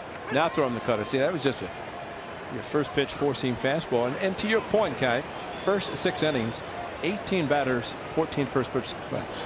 So he's getting ahead with the sinker. And play by Alonso. He called it a fair ball. He touches first, double play. An absolutely sensational play by Yonder Alonso. And if he's not holding the runner, he doesn't make the play. But what an amazing play. Late swing by Anderson.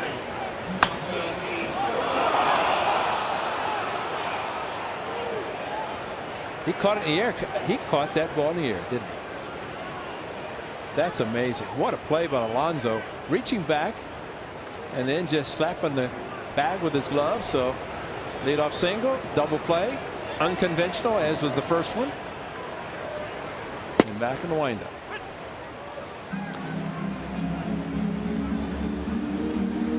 I was actually a little surprised that they called it a fair ball. Alonso can make some plays.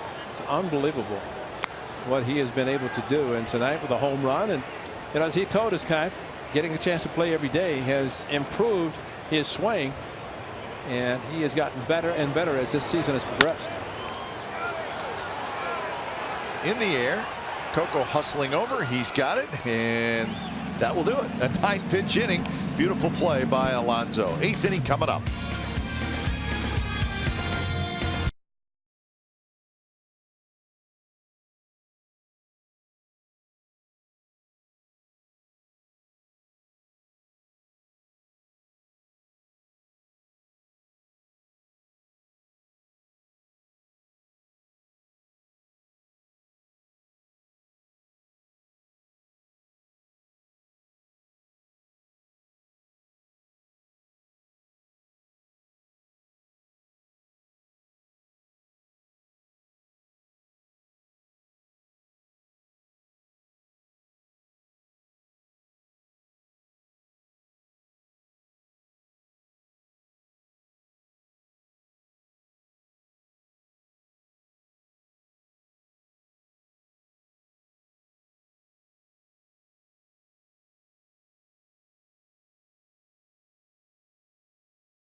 Health have teamed up to launch the Fitness Sluggers program, designed to educate and encourage youth to live healthy and active lifestyles. Participants can compete in the monthly fitness challenges with select winners eligible for A's games tickets and other A's opportunities.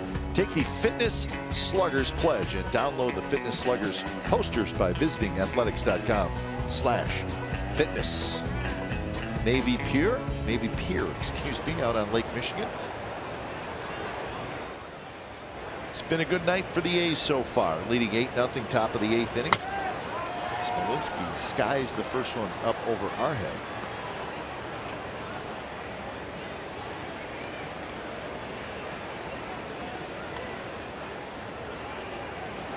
Smolinski tonight, a single, a double play, and a strikeout.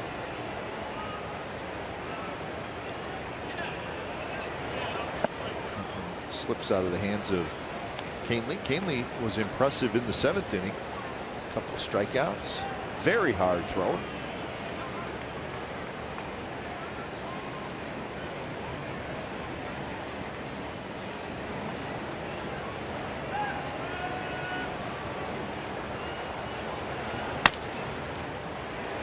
Toward right field, and Jason Coates is there. He grabs it. Funny, you watch Kahnle pitch, and we don't know a whole lot about him. Haven't seen him hardly at all. You watch him pitch an inning like that, throwing 98, 99 miles an hour, and you're saying, well, how do you have an ERA of 4.6? Straighten it out. That's probably true. Well, the hitters geared up a little bit earlier and took his 97-mile-an-hour fastball and crushed it.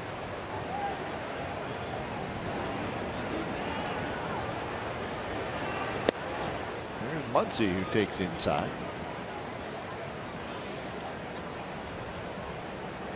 Muncy, a bases loaded walk in the 2nd. Fly ball to left and a fly ball to right.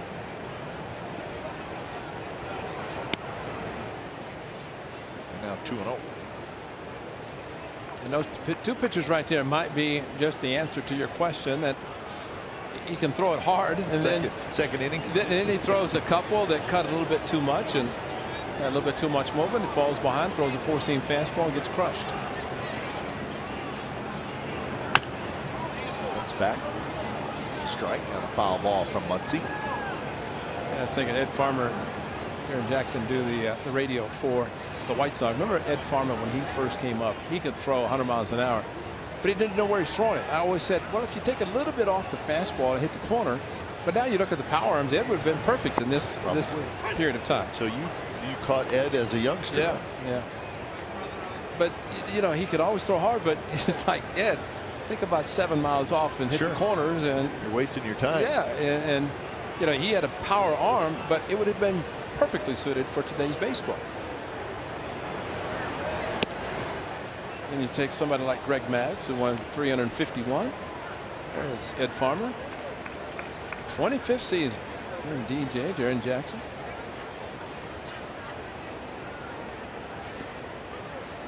He's not happy. He wants to win. He doesn't like the scoreboard. No, no.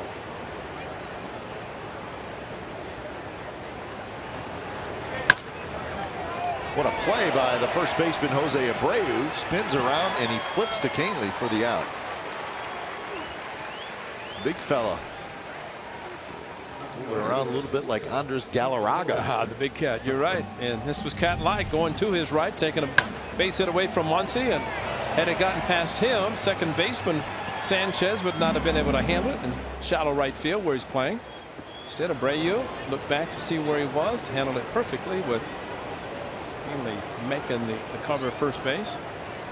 He almost didn't get there. Muncy, I mean, he hesitated just momentarily, thinking that maybe the base of ball was in the right field, and almost was a little late covering the bag. A little bit easier play this time for Abreu. So 6 up, 6 down for Tommy Kahnle. Bottom of the 8th coming up. 8-0 A's.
Toyota dealers. A's started early with a run in the second and a couple in the third. Blew it open in the fifth. 8-10-0 for the Athletics. 0-2-1 for the White Sox. Graven has been sensational. Davis with a single double and a home run. Vogt's got a home run. Yonder Alonso has also homered, and the struggles continue for James Shields. So Kendall Graveman rolling along, just the 2 hits allowed.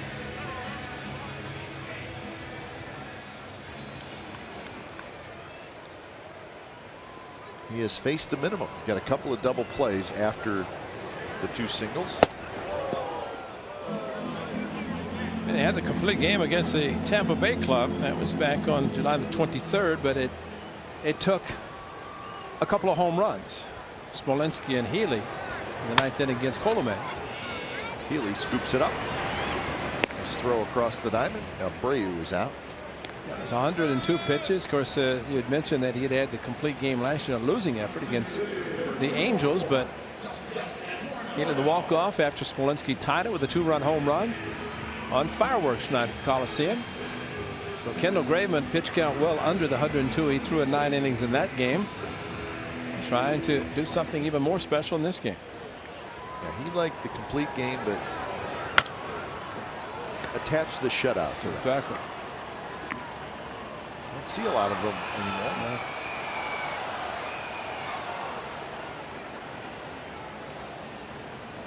for 2 for Justin Morneau. Shoots that one foul. Rangers beat the Rays 6-2 in St. Petersburg. Cole Hamels with the win. He's now 13-4. You know that guy? Yeah. You know him. Former Athletic. Off the glove of Alonso, and it rolls away, and it's not going to be in time, and Morneau is aboard. Well, see what they call it. He makes this play, and even I think the more amazing thing is right behind him was Max Muncy, but he was so far, so close behind him, he could not catch the deflection over to his right. So it's an E3 on Yonder Alonso.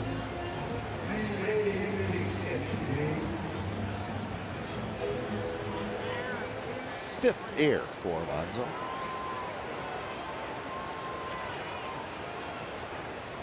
Frazier, big swing and a miss. In that Rangers game, Beltre hit a couple of home runs. He was 4 for 5 with 2 home runs. So we saw enough of that. Yeah, good. He did it against somebody else. Another pop-up foul.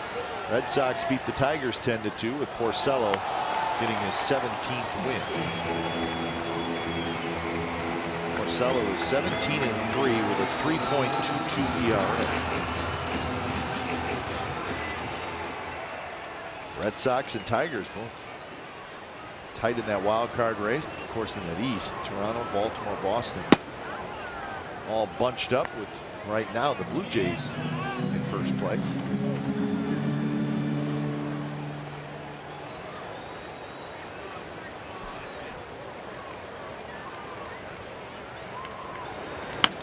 Frazier reaches for it. A little flare to right, but Valencia is there, and that's the second out. That's a good place to pitch him, and Kendall Graveman did it perfectly. Featured an outside part of the plate where he had to flail at it.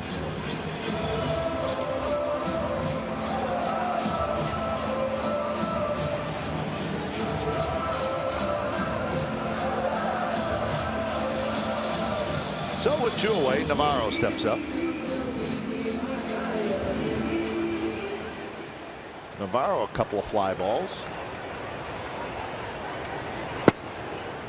We talked to you about that wild game between the Astros and the Orioles. It is a final now, and the Astros survived the first inning onslaught where the Orioles hit 4 home runs, and the Astros beat the Orioles 15-8.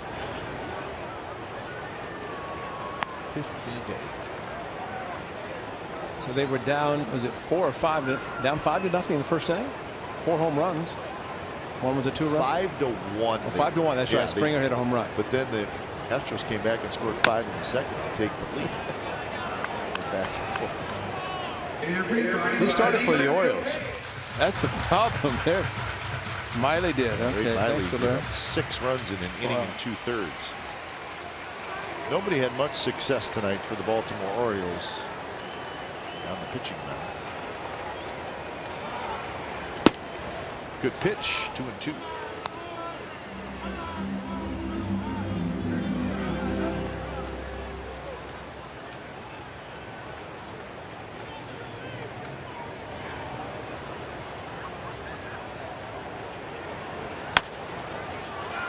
Healy coming over, maybe. Yes.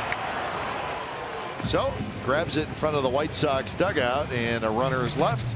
9th inning coming up. Graveman and the A's leading 8-0.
8 shutout innings, 1 over the minimum, and a good fastball, good sinker working. Not as many ground ball outs tonight, which is surprising for him. He has actually 13 fly ball outs. There's a couple of double plays on balls, but right back to him on that one to get the big boy Abreu. Slider in the dirt to Melky Cabrera. High sinking fastball coming back to Todd Frazier, and Kendall Graveman. 8 shutout innings of baseball. His club gave him support early. 1 in the first, 2 in the second, 4 in the fifth, and 1 in the sixth. That's where it stands right now with Kendall Graveman. Pitch count very, very good. When it's time for change, think Speedy Oil Change and Auto Service, your oil change, tune-up, and brake experts. This is Michael Inoa. These fans know the name. Seen him pitch in the big leagues. As he's going to get Valencia. Abreu did indeed keep his foot on the bag. So out number 1. So most people know the story. The A's signed Inoa when he was 17 years old out of the Dominican Republic. And so much promise, but Ray, he just could not stay healthy. That's it. Not healthy. I mean, looking at his years in the minor leagues with the Athletics, the most innings he ever pitched in one season was 54. Yeah. That's it. That's the most. And yeah, he was it's hard always to hurt. Yeah, hard to believe, but he never really stayed healthy. But you know, when you get somebody at 17, you don't know what you're going to get really, and maybe the White Sox get the best out of it. He was part of the Jeff Samardzija trade. And the A's traded Samardzija and Inoa to the White Sox for Bassett, Fegley, Ravello, and Simeon. More action for Jose Abreu. Well, the last cycle, Mark Ellis, 07. That's the Red Sox. That's the ball that got by somehow. Bobby Crosby, but Mark Ellis down the line. Home run over the University of Phoenix side. And then straightaway center field and left center a little bit. And there's the double.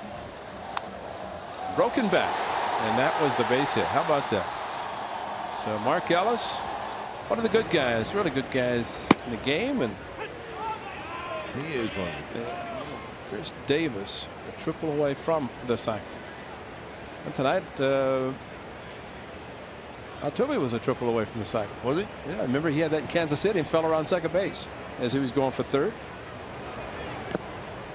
Bunch of hits tonight for Altuve, I'm sure. Yeah, I think 3 or 4, another so-so night. No biggie. Yeah. 1-1 to Chris Davis.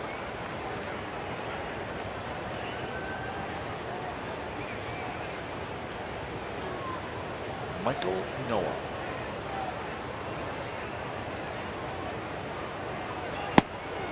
A little slider cutter for a strike.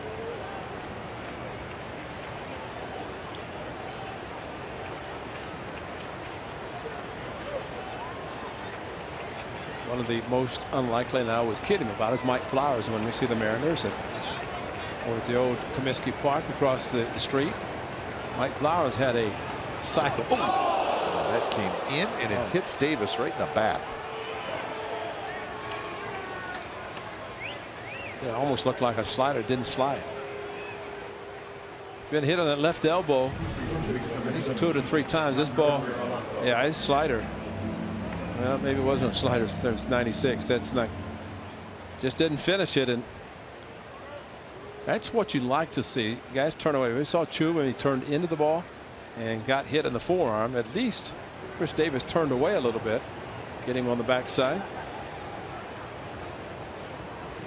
So a 2-out base runner the hard way for Chris Davis, and Alonso gets his 5th at bat. He has homered tonight, his 6th of the year. A 2-run shot in the 5th inning. That's when the A's scored 4 runs.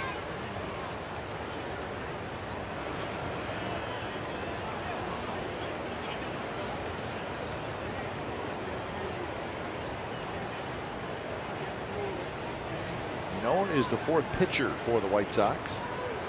And that one comes way inside, and it did not hit Alonso. Davis goes to second. That would be a very wild pitch. Hey, Coop, how are you going to correct these mechanics? Wow. You know, one way inside the right-hander, one way inside to the left-hander.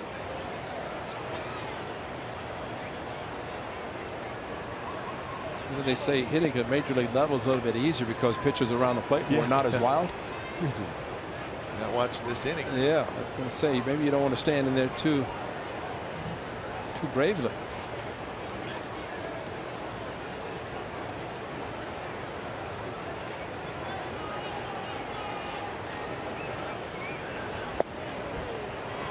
Just a little bit outside, 96 miles an hour from Manoah.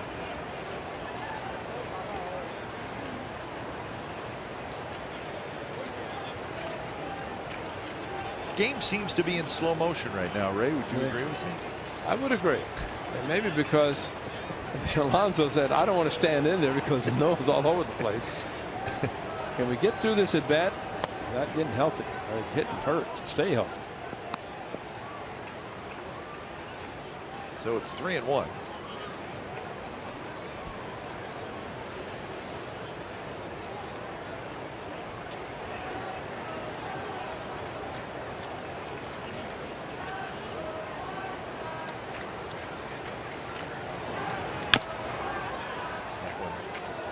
Wanted it outside. It came inside. So now a full count. Davis, the runner at second base. In the bottom of the ninth, it'll be Coates, Sanchez, and Eaton. Kendall Graveman going for his first career shutout.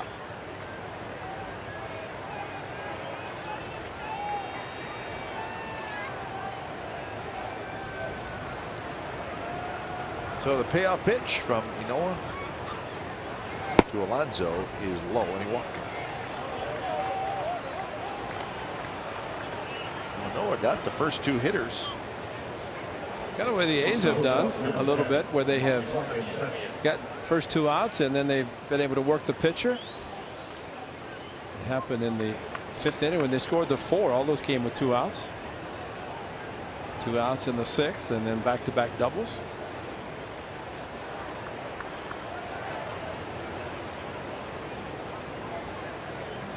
So Marcus Semien will see if he can pick up his first base hit, but he has walked twice.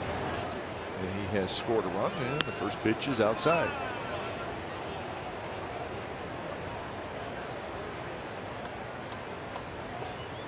Shields, Albers, Kinley, and Manoah.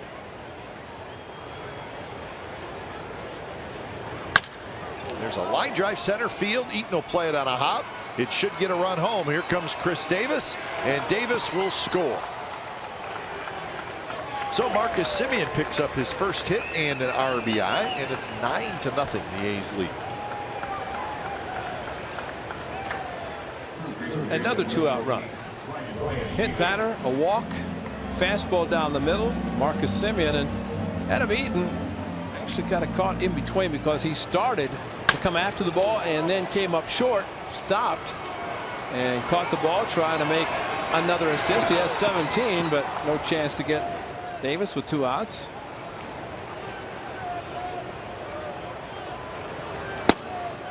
So that'll bring up Healy. Healy is 1 for 4, but has been on base twice. See where he reached on the air in the 5th.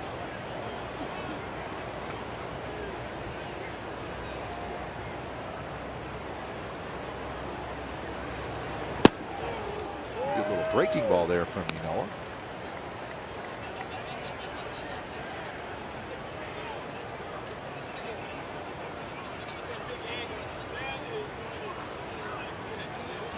So 0-2 to Healy.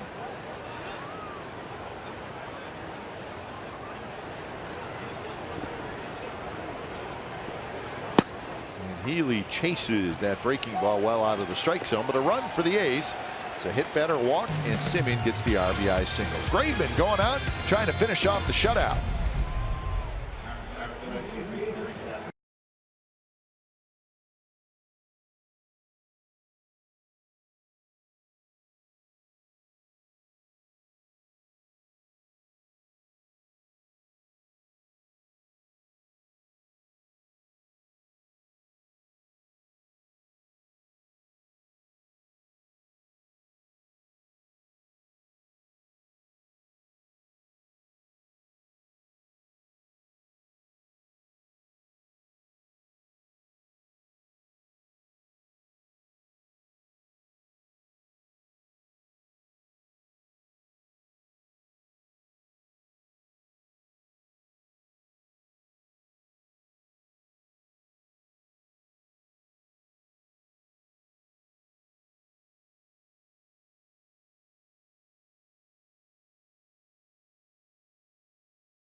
property of the Oakland Athletics and may not be reproduced or retransmitted in any form, and the accounts and descriptions of this game may not be disseminated without the express written consent of Athletics Investment Group, LLC.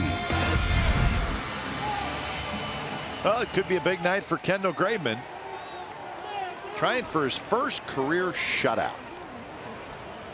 He has allowed just 2 hits in the game. First pitch is low. Facing Jason Coates for the 3rd time. The pitch count's okay. Graveman at 87.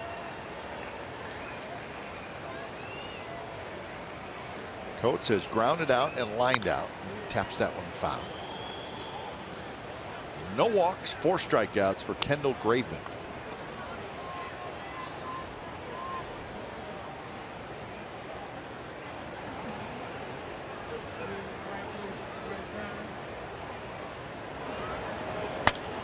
High pop-up. Headed for the upper deck. To the 2nd level. Carlos Sanchez to follow, and then Adam Eaton. So Sanchez a left-handed hitter, Eaton a left-handed hitter. And that one running way in on Coates, and he swings and misses. More of a setup maybe to go back outside, but instead he got the running fastball inside, almost hitting. As Coates with the pitch coming right at his belt buckle, and then swung almost in self-defense. You know, it's a hold up, and he tried but went through anyway just to make some contact to stay alive, but that was an NC. No chance to make contact on that one. Sanchez. Well, it's most important to Graveman, but the catcher's thinking about it as well. Oh yeah, absolutely. Simeon charges, scoops it up. 2 outs.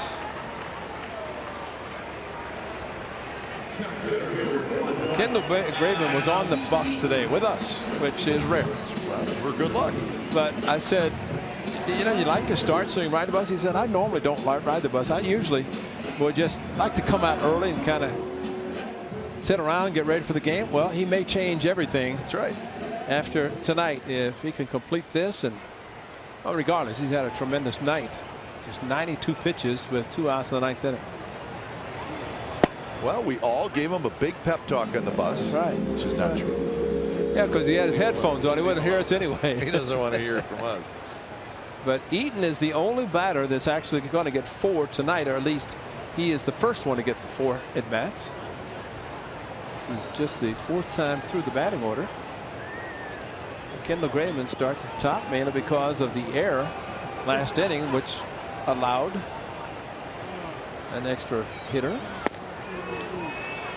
Checks his swing. So the count 1-1 to Adam Eaton. He did have a hit in the 7th.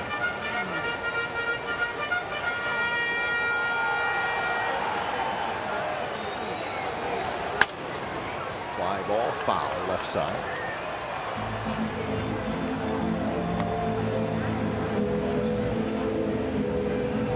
Nine to nothing, the A's lead.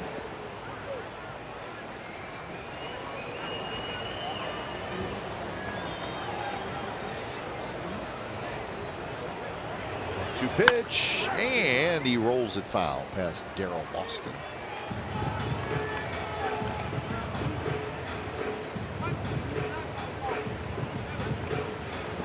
Nine runs, 11 hits, and an error for the A's. No runs, 2 hits, 1 error for the White Sox. To pitch, up and away, 2-2.